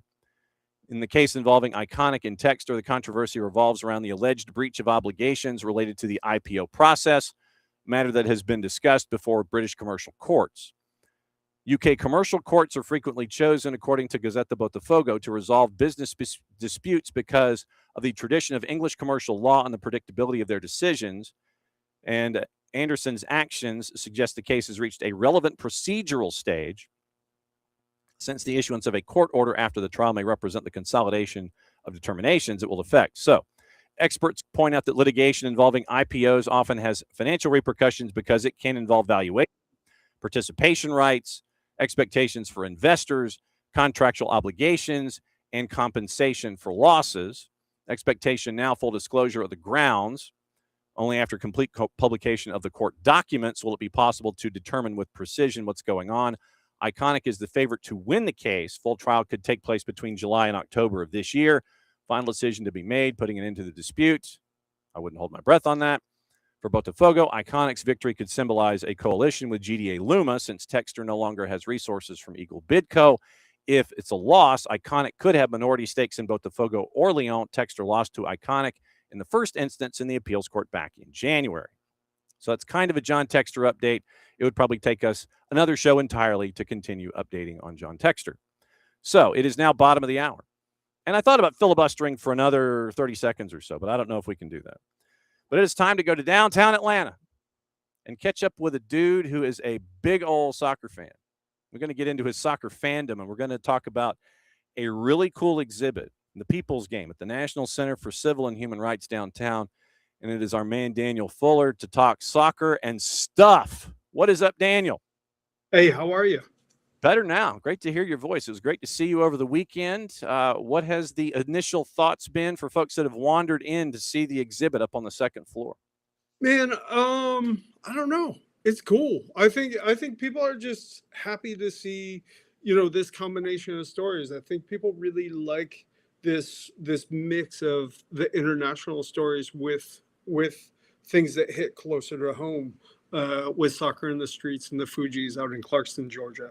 I think that's been something that has really that people have brought up quite a bit. When the center was piecing this together, they were trying to figure out how to do it, and they end up with you as a big old soccer fan, and you're like, no, I got this. I got this. How far back are we talking with the original idea of piecing this together up there for the exhibit? Well, it started, the initial idea started a year ago. Okay. And then, we're an old school not-for-profit, right? We're like not-for-profit museum where we have this big, beautiful building. We don't always have all the money that people think. So we rely on a lot of grants. So it was this funny thing of like, I've got the idea. I know what I want to do. I don't know if I can pay for it, but we'll see what's going to happen, And all of a sudden, about 3.5 months ago, the grants came in, and all of a sudden it was like walk, run, like just take off. I was Haaland, like sprinting towards the box, and it was just like this all of a sudden this like, we got to move. Like we've got so much to do in such a small amount of time, and all the groundwork had been laid, all the emails were written, all the like connections were made, but actually getting the actual stuff and bringing it here to Atlanta, that all started about 3.5 months ago. When did your fandom of the sport start? Oh, I mean, it's always been the case. I'm from upstate New York. I grew up with the kids across the street. Their parents were Ukrainian. They used to get VHS tapes sent from the Ukraine. Like we used to watch Ukrainian soccer, like these wackos, these two brothers that I grew up with as like great friends. They used to on VHS tape record every World Cup match. And like after the World Cup was over, we'd like start over again. It like, we do things to watch Premier League matches. Then I grew up with another kid that I grew up with. His father played professional soccer in Greece. And like soccer was always it was in a lot of ways for my friend group, it was the sport. American football wasn't the thing for us. So I just have this envisioned conversations involving like Shakhtar Donetsk and PAOK, instead of what's going on with the Buffalo Bills and losing to the Giants and the Jets and stuff. Or even in a lot of cases, not even like the Premier, everybody that we knew was like fans of Man United or Chelsea at that time. And it was just like, and we were over in the corner talking, we were of the soccer geeks. We were the soccer geeks. You're the geekiest of the soccer geeks. And there's nothing wrong with that. I mean, that's the part that makes it cool, because I mean, look, I treat my assignments and all of the stories that I go, it's like, okay, I got to go to this place to cover this thing. And so that's where the scarves kind of come into play. And then out of camera range, I've got about 350 hats that are a part of the whole thing. So for me, it's the scarves themselves tell the stories. The triple towel rack from Pier 1 that works out fantastically on this door and the door behind, and the double reinforced curtain rods back here so they don't fall down. It's all about stories, the people that you come across, man. That's what soccer, it doesn't matter who you follow. It's a great unifier, I would think. Yeah, that's what I'm saying. For this trip, I had the pleasure of went to 4 different countries, and I've got friends, I got friends that I barely speak the same language with, but like we became fast friends because of wanting to go to a match together, or just this like unifying. It was funny, for this exhibition, it was so many emails, like an unbelievable amount of emails. And here's the amazing thing is a lot of the emails that I was sending were in other languages, right? And here's the thing that I didn't realize is that Google Translate used to be terrible. And now you write your email, you plug it into Google Translate, you send it off, and then they write you back, and then you translate it into English, and then you respond. And I get to Sao Paulo, Brazil, and I show up at Memorial Corinthians, the museum at Corinthians, at SC Corinthians, and I show up, and the director is like, oh, like so excited to see me, and a big hug, and we've been corresponding for 3 months, and and big hug, and he's talking a mile a minute in Portuguese, and then he stops and he's like, "Wait, you don't speak Portuguese, do you?" He's like, "But those emails," and I was like, "Oh man, I should have let off in those emails, but I don't speak a word of what he thought I was fluent, and no, not the case." We blame Google for fluency these days. Yeah, man, but it's like we're like I made a friend for life in that guy Exactly. because we have soccer in common. We have this love for this. We have this common love for this niche topic connected to the team that he has devoted his life to that team, starting as a fan and now working at the museum and being the steward of these trophies, these uniforms, these stories, right? And it's like he and I are a similar kind of person. We come from a very different part of the world, but we both love the stories. So when it comes to the exhibit on the whole, how did you formulate what it was going to look like, the different topics, and hold yourself to the stories that are posted? Because I imagine there's a lot of stuff on the cutting room floor that didn't make it in. Yeah. How did you get the exhibit to look the way that it did, knowing that you probably had 98,000 ideas that you wanted to put in the space?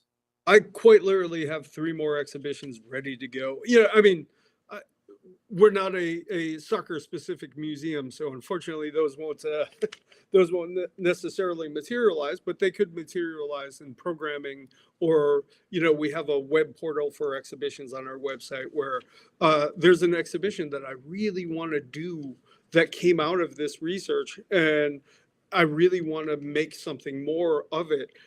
It deserves to be told over and over again, and it's part of the exhibition through the audio dome. And so in the center of the exhibition, we built this big soccer ball that's open. It has an opening and 4 people can sit in there. And on the outside walls, we have all these stories from Hong Kong and from Germany and from Ireland and from the Basque Country in Spain. And those stories, in large part, are written by me. As the historian, as the curator, I worked with the folks that lent us the stuff. I worked with historians from those places, and I wrote those stories. But I wanted something in the middle of the space where people from the game and from all sides of the game could tell their own stories. So we built this giant soccer ball that you can sit inside of, and I think 4 people can sit inside and a bunch of people outside. And it's 38 stories from 23 countries, I think it is. Wow. And it's people. There's just a speaker inside, and it's hooked up to an MP3 player. And I asked people very simply, I was like, just send me a voice memo. Just send me a voicemail. And I gave them a prompt, and I said, here's something that I would love to hear you talk about. If you want to talk about it, cool. If you don't, talk about whatever you want. Talk about whatever the game means to you. And I got stories. I mean, it ranges from like the owner of the Portland Timbers to the president of Bayern Munich, all the way to Miles Robinson, former Atlanta United, now the U.S. national team. Carrie Davis, the first Black woman to represent England on the national team in England, and then it ranges all the way to we got a IACT, which is an organization out of New York, and they run refugee camps in Mexico and Chad.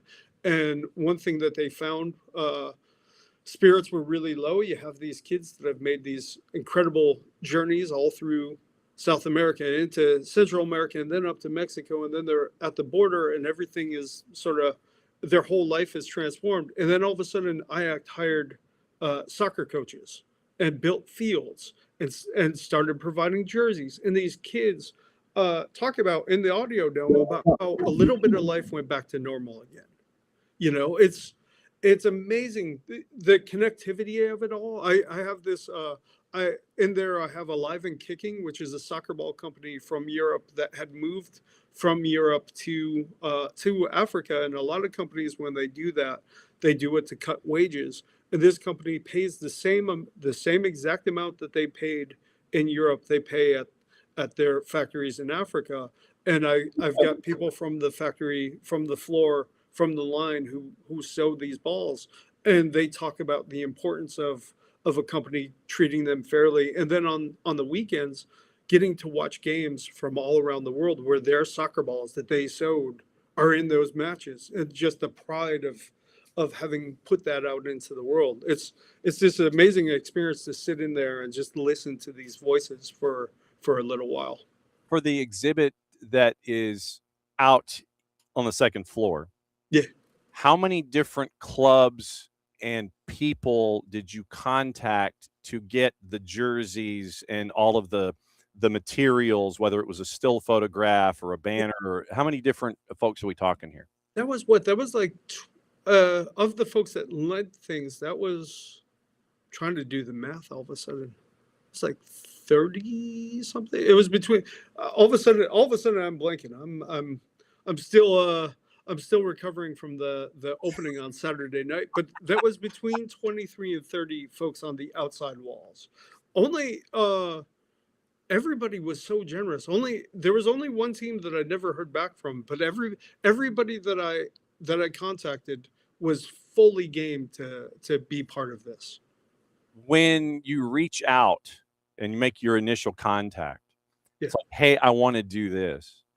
What's their first response back in the back and forth? Obviously, they do end up cooperating and helping out and loaning something, but what's that initial response back when you send out that email saying, hey, we're doing this, I'd really like for X, Y, or Z to happen? I think it's in a lot of ways it's this funny thing, right? Where it's like a lot of people weren't expecting that email, and a lot of people, I think, if you read the captions on the walls, I'm not the best at sort of academic writing. I can do it when need be, but I kind of write how I talk, and I feel like there's a lot of, I kind of talk sometimes like a soccer fan, not necessarily like I get very enthusiastic, and I was very enthusiastic to borrow these things. I was very enthusiastic from the very start about getting to do this show, and I'd write to people and I'd say like, hey, like I have to have this. I have to, you guys have to be involved. Like, please, almost like pleading, like you got to. And everyone was like, all right, cool. Like, chill out a little bit, buddy. No, I don't know. I mean, everyone was game. And, when I went to the first trip that I took, my first stop was to Hamburg, and I went to St. Pauli, and they had I walk into the St. Pauli Museum, which is in the downstairs essentially of their stadium, of the Millens. And they had the New York Times article that had just come out about the center's expansion. Sitting on the table when I walked in. And I think for them, they just kept saying like how important it was for them to be seen in the same building as the King papers. We have this partnership with the city and Morehouse where we exhibit the Dr. Martin Luther King's personal archive of papers, and they were just like, we get to be in the same building. St. Pauli as a football club gets to say, what's important to us and what we believe in, and our terms of human rights here at the stadium, in directly upstairs from Dr. King's papers. I mean, that's quite a selling, that'll sell most people. How many trips did you end up taking? Not as many as I wish. But I'm enthusiastic in a lot of ways, and I'm not very good at sleep. So that first trip, I flew into Hamburg, went straight, dropped my bag at the hotel, which was 2 blocks from the stadium, went straight to the stadium, did a tour of the museum, went through the archive with the museum director, started picking things out immediately. Then I took a tour of the stadium while it was closed. Next day I went to a match. Wake up, I go to bed at 12 midnight, wake up at 3:30 because I've got a cab to the airport to go to Dublin. The next morning I meet with Bohemian, the team in Dublin.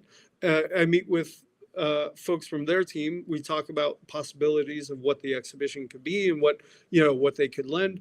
And then I go to a Bohemian match. And then I go to bed again, wake up at 4 this time and catch a flight to Glasgow, and I go to the Scottish football, the national. What is it? Why am I blanking all of a sudden? The National Museum of Scottish Football. That's it. And I go see this incredible exhibition on the history of players from the Scottish Premier League that worked in the mines and sort of labor issues. It was the exhibition there was very in line with what our exhibition is here. And then I went to Sao Paulo a month later. And then there I went to 5 museums. There's in Sao Paulo alone, there's 5 soccer museums. You know, there's the ones connected to the clubs, but then there's the big soccer museum at the former national stadium, and then took a side trip, a 55-minute drive gets you to Santos, where Pele played and lived, and there's the Pele Museum there. So I went to 6 soccer museums in 3 days in Brazil. I do have 2 pieces specifically that I want to ask about, that I want to tell folks about, that are in this exhibit, but I'm going to push that back a second. Full disclosure, yes, proper hydration, absolutely, yes. We have a hydration break at halftime every show. My mother, full disclosure, she was a senior archivist for the state of Georgia. Cool. So I know about preservation and care and making sure that you handle things a certain way, that you're protected, so that the hands don't get any kind of grease or anything on anything that is of value, so it's preserved. Mm-hmm. How difficult was it, considering that you made a handful of trips and then you had folks sending other things to you as a part of this exhibit?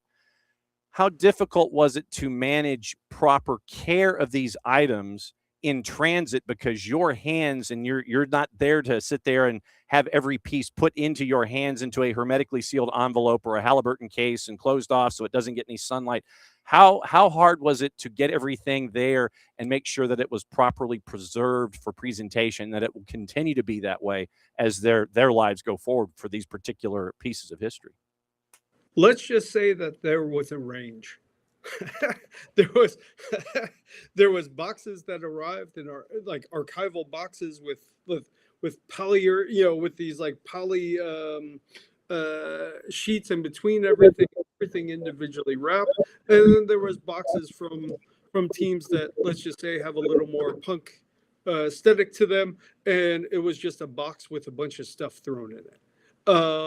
There was a range. There was a big range, and and it's like, once it's here, we treat everything like it's a museum artifact. For the time that it's here, we've got the white gloves, and we've got once it's here, it's in good hands. But some of the places, I don't know, nothing arrived. Well, I shouldn't say that. One thing arrived broken. And I took a photo and sent it to the organization. They didn't realize that even with it, I said, "Oh no, look at this." And they said, "What's wrong with it?" I said, "It's broken." And they were like, "Oh, is it?" I said, Wow. "Yeah." I think some of the things that some of the things that we covet, or that we think are so cool, sometimes for some other museums or some other places or some other soccer clubs, it's there every day, right? Mm-hmm. They live with these things. And this is a total side note, but for a long time ago, before I started working here, I've always worked in art museums. And years ago, I was in Bolivia, in La Paz, and I went into an art museum, and it was this hot and humid day. And while I was in the museum, it started raining, and they had all these artifacts, all these beautiful artifacts. And here, everything has to be, we control the humidity levels, and we have the AC in museums, and we're checking everything at all times to make sure that what we have is in proper conditions. I'm in this museum in Bolivia, and there's a window in one of the galleries, and the gallery guard has the window up, and it's raining directly into the gallery floor, into the museum floor. And I just walked up to him. I was like, yeah, it's raining. He says, yeah. I said, it's raining on the floor. And he said, yeah.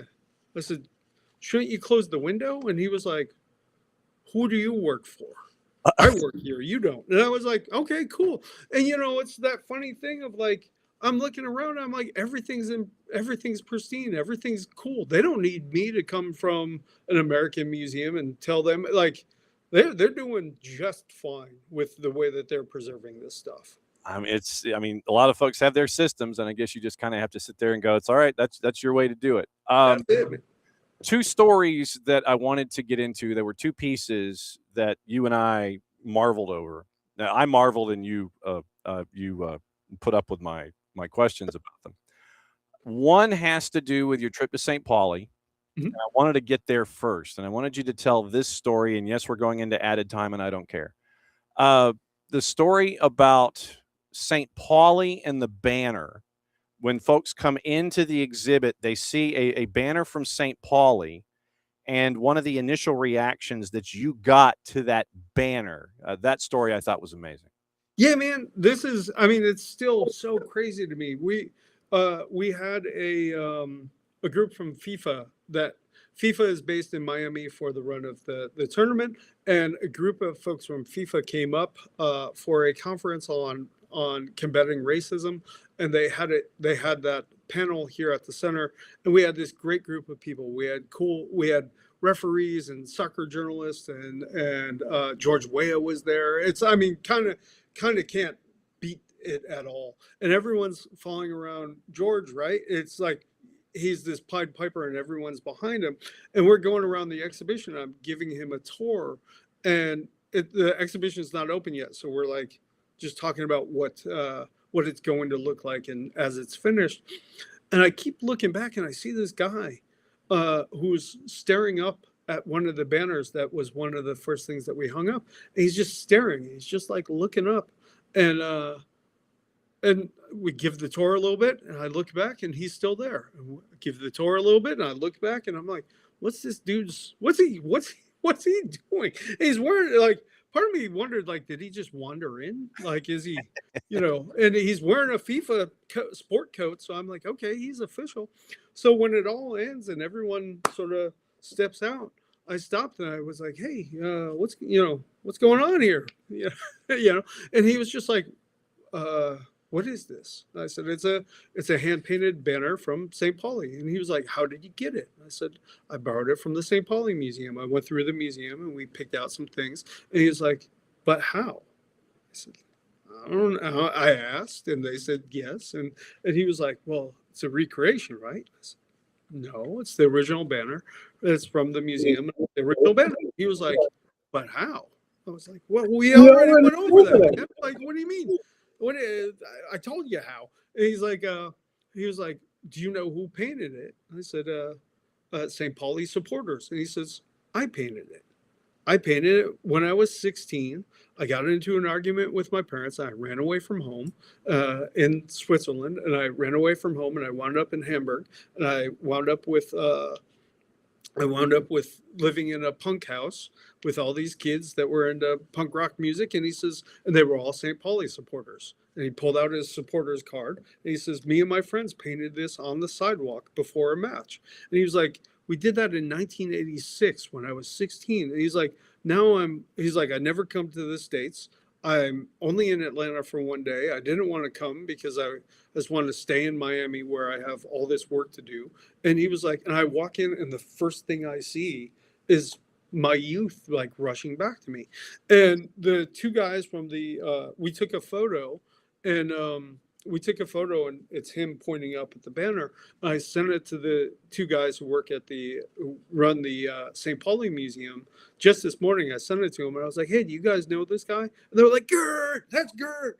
It's like the same thing. They were like, we haven't seen him in forever. We know that guy. It's like, it's just this unbelievable small world, And that's what soccer does. And that's part of the cool part of this whole thing. Once again, second floor up the National Center for Civil and Human Rights. It is the exhibit, The People's Game. Director of Curation, Daniel Fuller. Certified soccer fan, certified sicko soccer fan, hanging out with us here. We're in added time, and I don't care.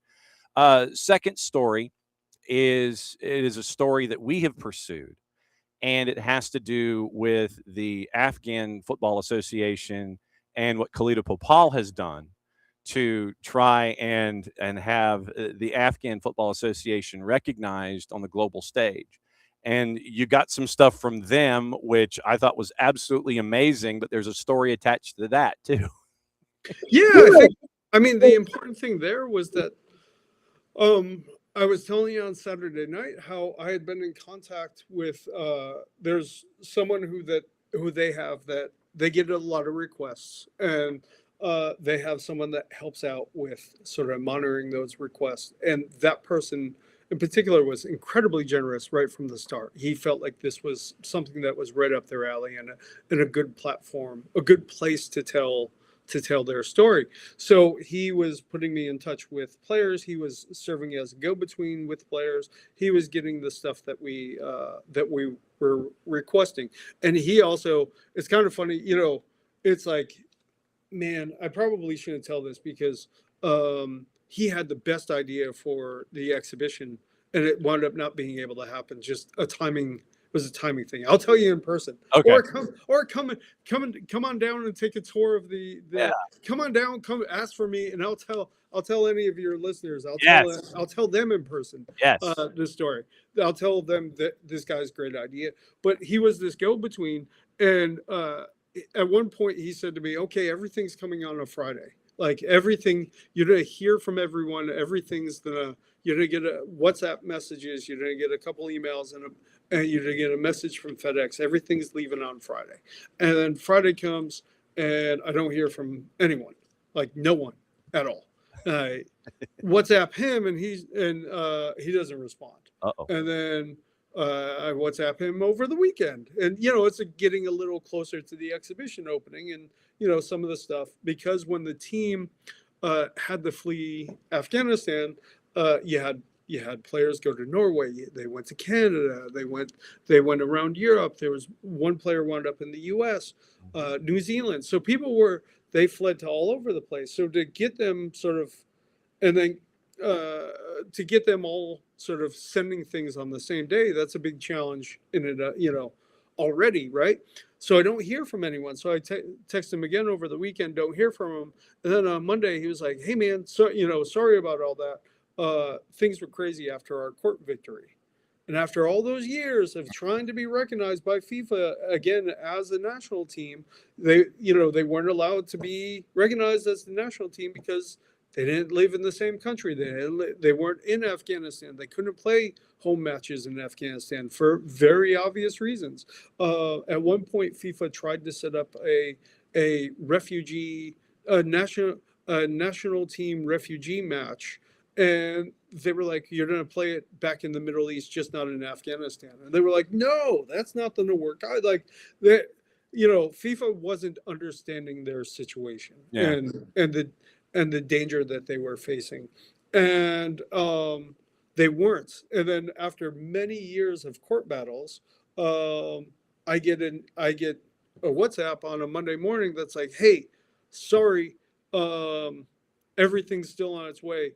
FIFA finally reversed their ruling, and the team's going to be a national team again. We're going to play. Everyone's relocating to. Everyone's got 4 days. We're relocating from all over the world. Everyone has to say goodbye to their families, pack up all their belongings, and move to New Zealand because we start training in 4 days." And everyone did. That's how much it meant to them. To like, on a moment's notice, just a phone call that FIFA reversed their decision. The importance of being a national team and being together was enough to make people just drop everything and move, for a lot of them, quite literally around the world, so that they could play soccer together again and represent their country.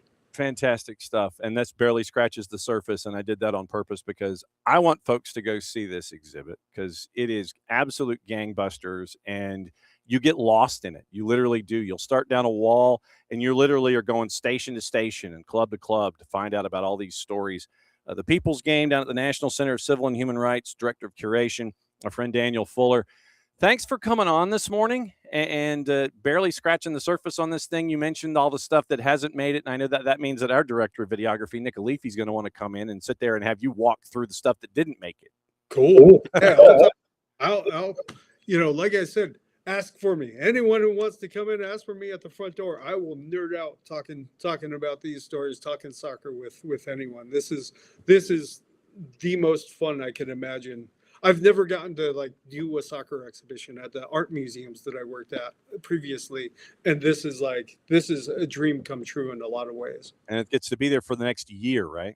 Yeah, and we'll do, with things that didn't quite make the exhibition, we'll do some programming as well. We'll try and bring in some speakers and some filmmakers and bring in some players for conversations and panels and stuff like that. Fantastic.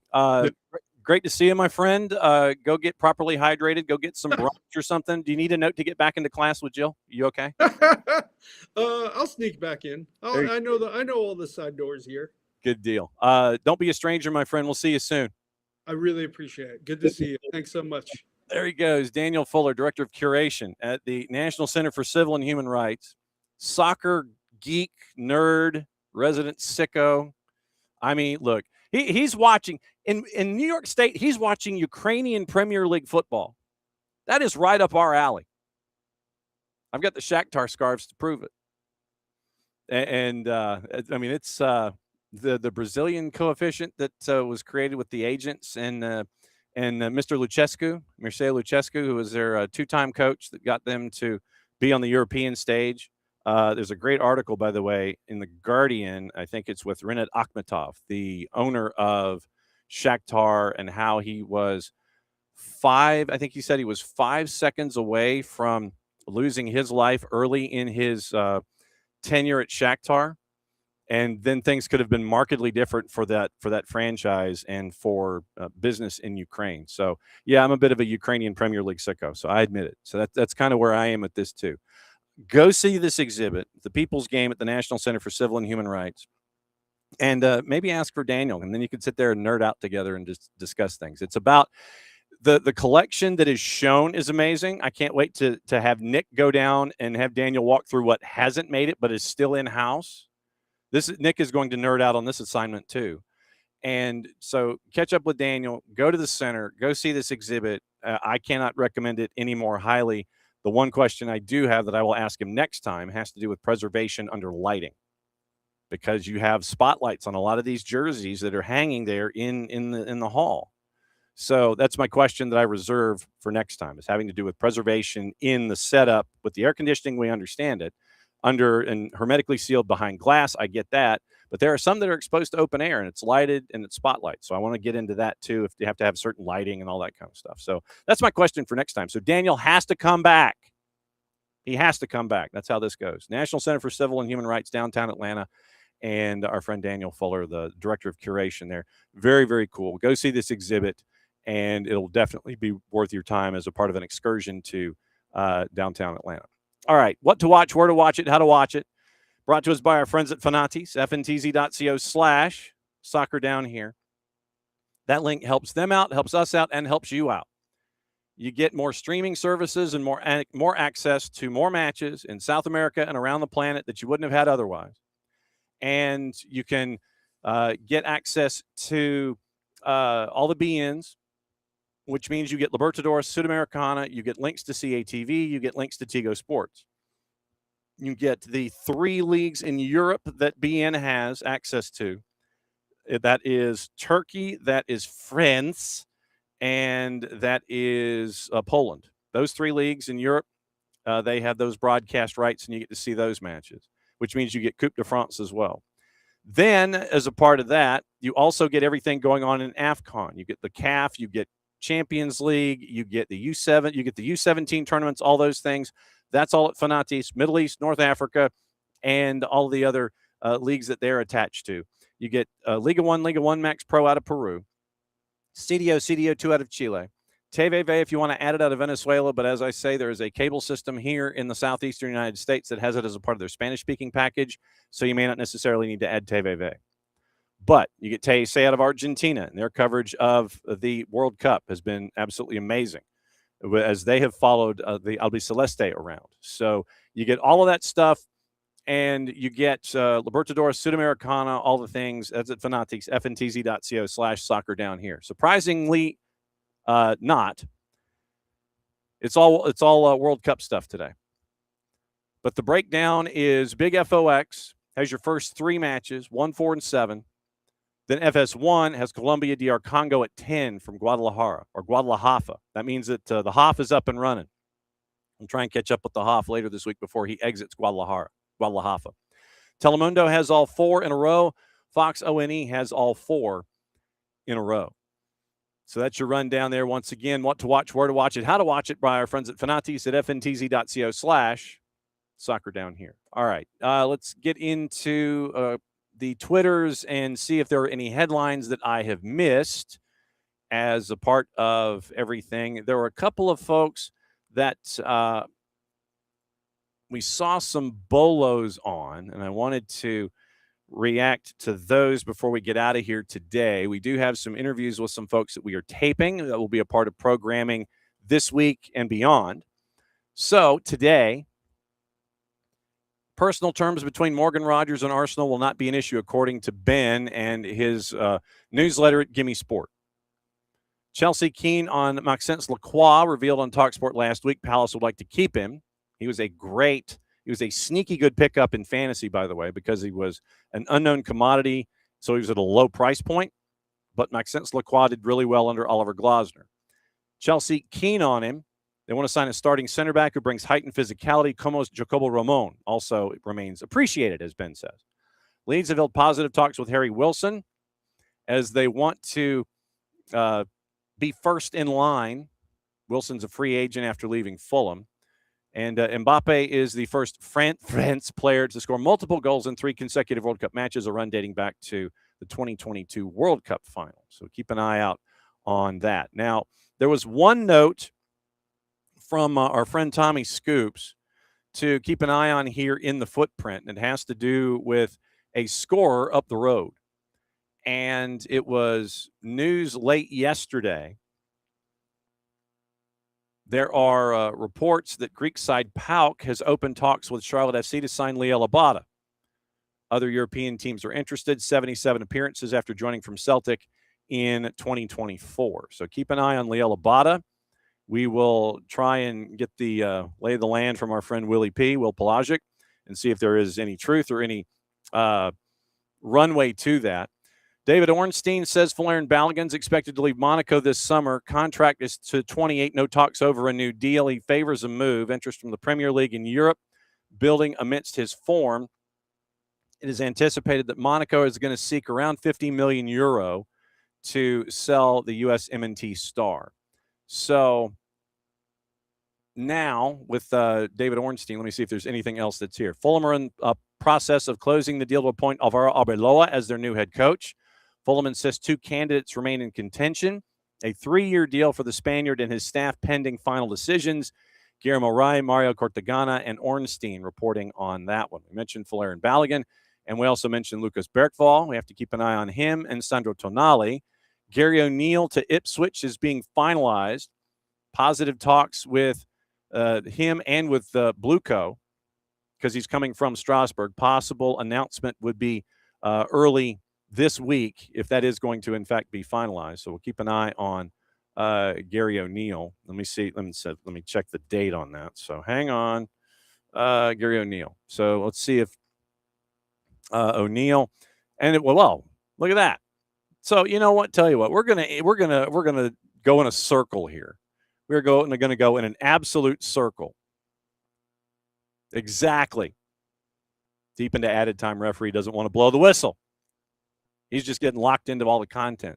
So as we did before Kevin Huet came on this morning, we're gonna go life as a circle here. This is what we're gonna do. If I can find it in my drops here, because I need to play it a little, or I need to put it a little higher in my rundown.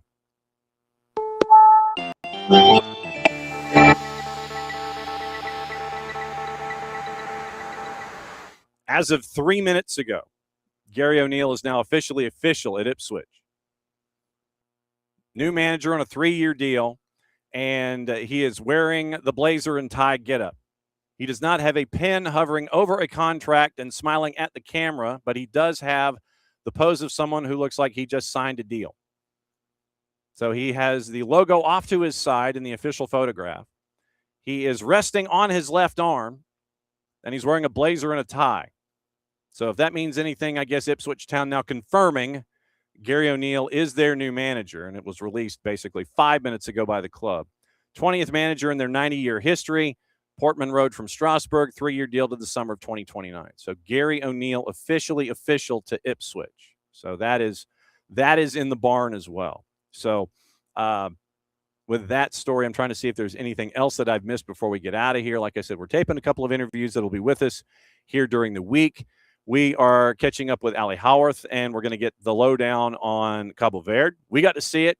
Ali's seeing more of it. We're going to catch up with him later today. And Amy Andrews. You might remember Amy from her time with the Tormenta's W team that won the USLW championship. She is hanging out over here on holiday, and she wanted to make sure the interview was done before the Three Lions match later this afternoon. So we're catching up with Amy in about an hour.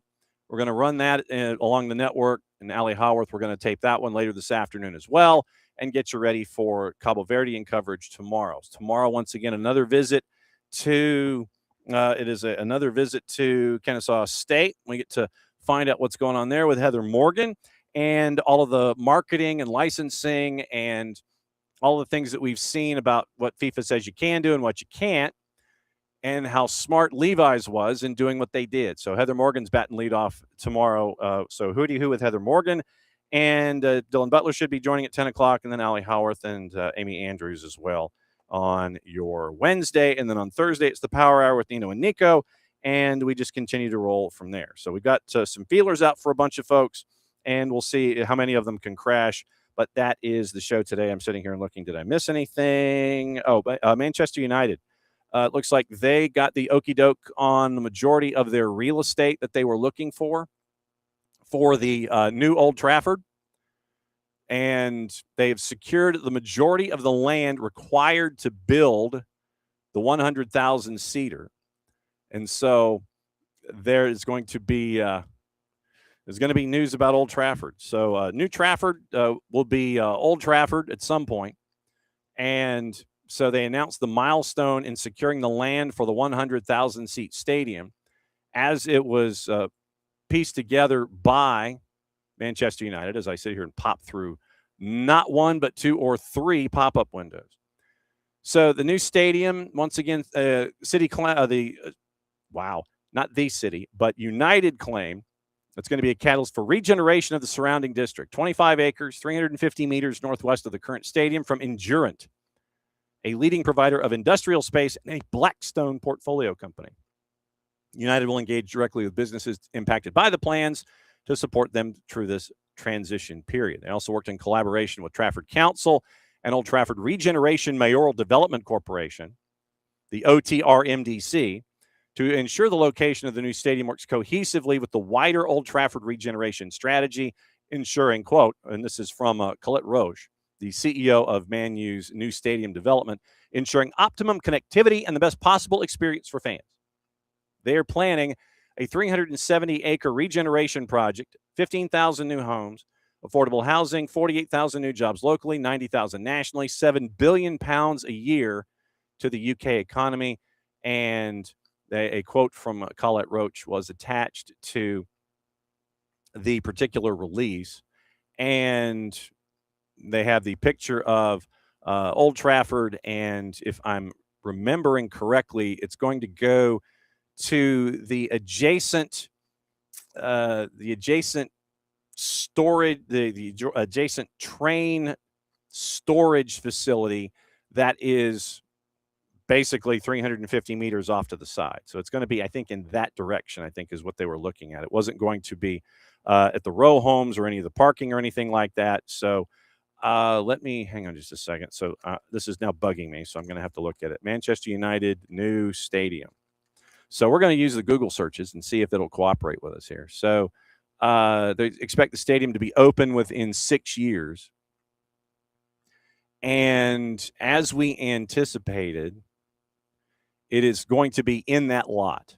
So it is going to be in that lot where it is currently drop-offs for railway cars and for 18-wheeler trailers for transport. It's going to be in that part away from the railway and along the canal. So it's going to be over off to the side about 350 meters. So Old Trafford, where it is now, you've got some parking spaces and some things to navigate, and then the rail yard. So it's going to be in the rail yard, and they've secured most of that land. So that's where it's going to be for Old Trafford when it comes to New Trafford. So really quickly, let me get you into what is going on with Atlanta soccer tonight and Jason and where he is going to be on your rundown. So it's going to be a full deal. 10 o'clock, 92.9 the game and the Odyssey app and the 92.9 YouTube channel. And I'm going to be on tonight, recapping your full Tuesday, including England, Ghana, Ronaldo with Portugal and Uzbekistan, late night, Colombia, DR Congo. So 10 o'clock, 10 to midnight, 92.9 the game, Odyssey app, 92.9 the game YouTube channel, 10 to 11, three-dimensional experience. So Jason will start you off on all three of those. And after the Decatur FC match is over, I will be wandering over from that. Drew Dickinson and I will have the call on that at the WPSL.TV. And when that match is over, I wander back over here to the Imitation Palatial Studios of SDH AM, and Jason and I will break down everything on your Tuesday in the World Cup, and then stoppage time in the 11 o'clock hour on the 92.9 The Game YouTube channel. So that is where you go. Other quick news notes that I might have mentioned or that I might have missed. I've mentioned Christian Pulisic back in training, mentioned Valerian Balogun, and Atlanta has officially welcomed more fans to their fan fest than any other host city through the first 10 days of the tournament. Just under 275,000 visitors. FIFA added a new date Thursday to keep up with demand. That was announced at the press conference yesterday by Josh Blank and Rich McKay as they were introducing Mauricio Calabro. So you want to go watch the U.S. match late night? Go to the Fan Fest. But once again, get your tickets. You can't just wander up. You get tickets, and then you get your ticket, then you get in the door. That's because of demand. So it's been a busy, busy time about everything there. Central Coast Mariners in the A-League have been taken over by Total Soccer Growth Holdings, majority shareholder of QPR, stake in LAFC. They had been controlled by the league since January after Mike Charlesworth, the previous owner, forfeited his club participation agreement. It does not include the women's team. RB Leipzig have named Martin Demichelis their new coach on a contract through 28. And Lazio have officially appointed Gennaro Gattuso as their new head coach. We mentioned Arbeloa as well. So busy day. Enjoy your games. Starting at 1 o'clock. We'll walk you through it. Come back tonight. Atlanta Soccer tonight, 92.9 The Game, the Odyssey app. Thanks to Kevin Huet and thanks to Daniel Fuller. Those were fun. Tomorrow it's a Wall Pass Wednesday. Who the heck knows what's going to be on the table, but we know that we'll be back here at 9:05 in the morning. So we start your day, AST ends your day, and then we start your day, and then AST ends your day. That's how this goes. We get games in between. So thanks to everybody. Thanks to all of y'all for hanging out with us. Good to see Gustavo out there. Good to see Kevin, who is hanging out with us on the Twitch pitch. And let me see if there's anybody else that I might have missed. So David was in this morning. Gustavo was in this morning and talking to us on the Twitch pitch as we go along with Kevin Hewitt. So there you go. That's another go-round of SDH AM. Thanks for dropping by. Audio is going to be posted later. We'll probably have some clips on social media to keep an eye on as we go.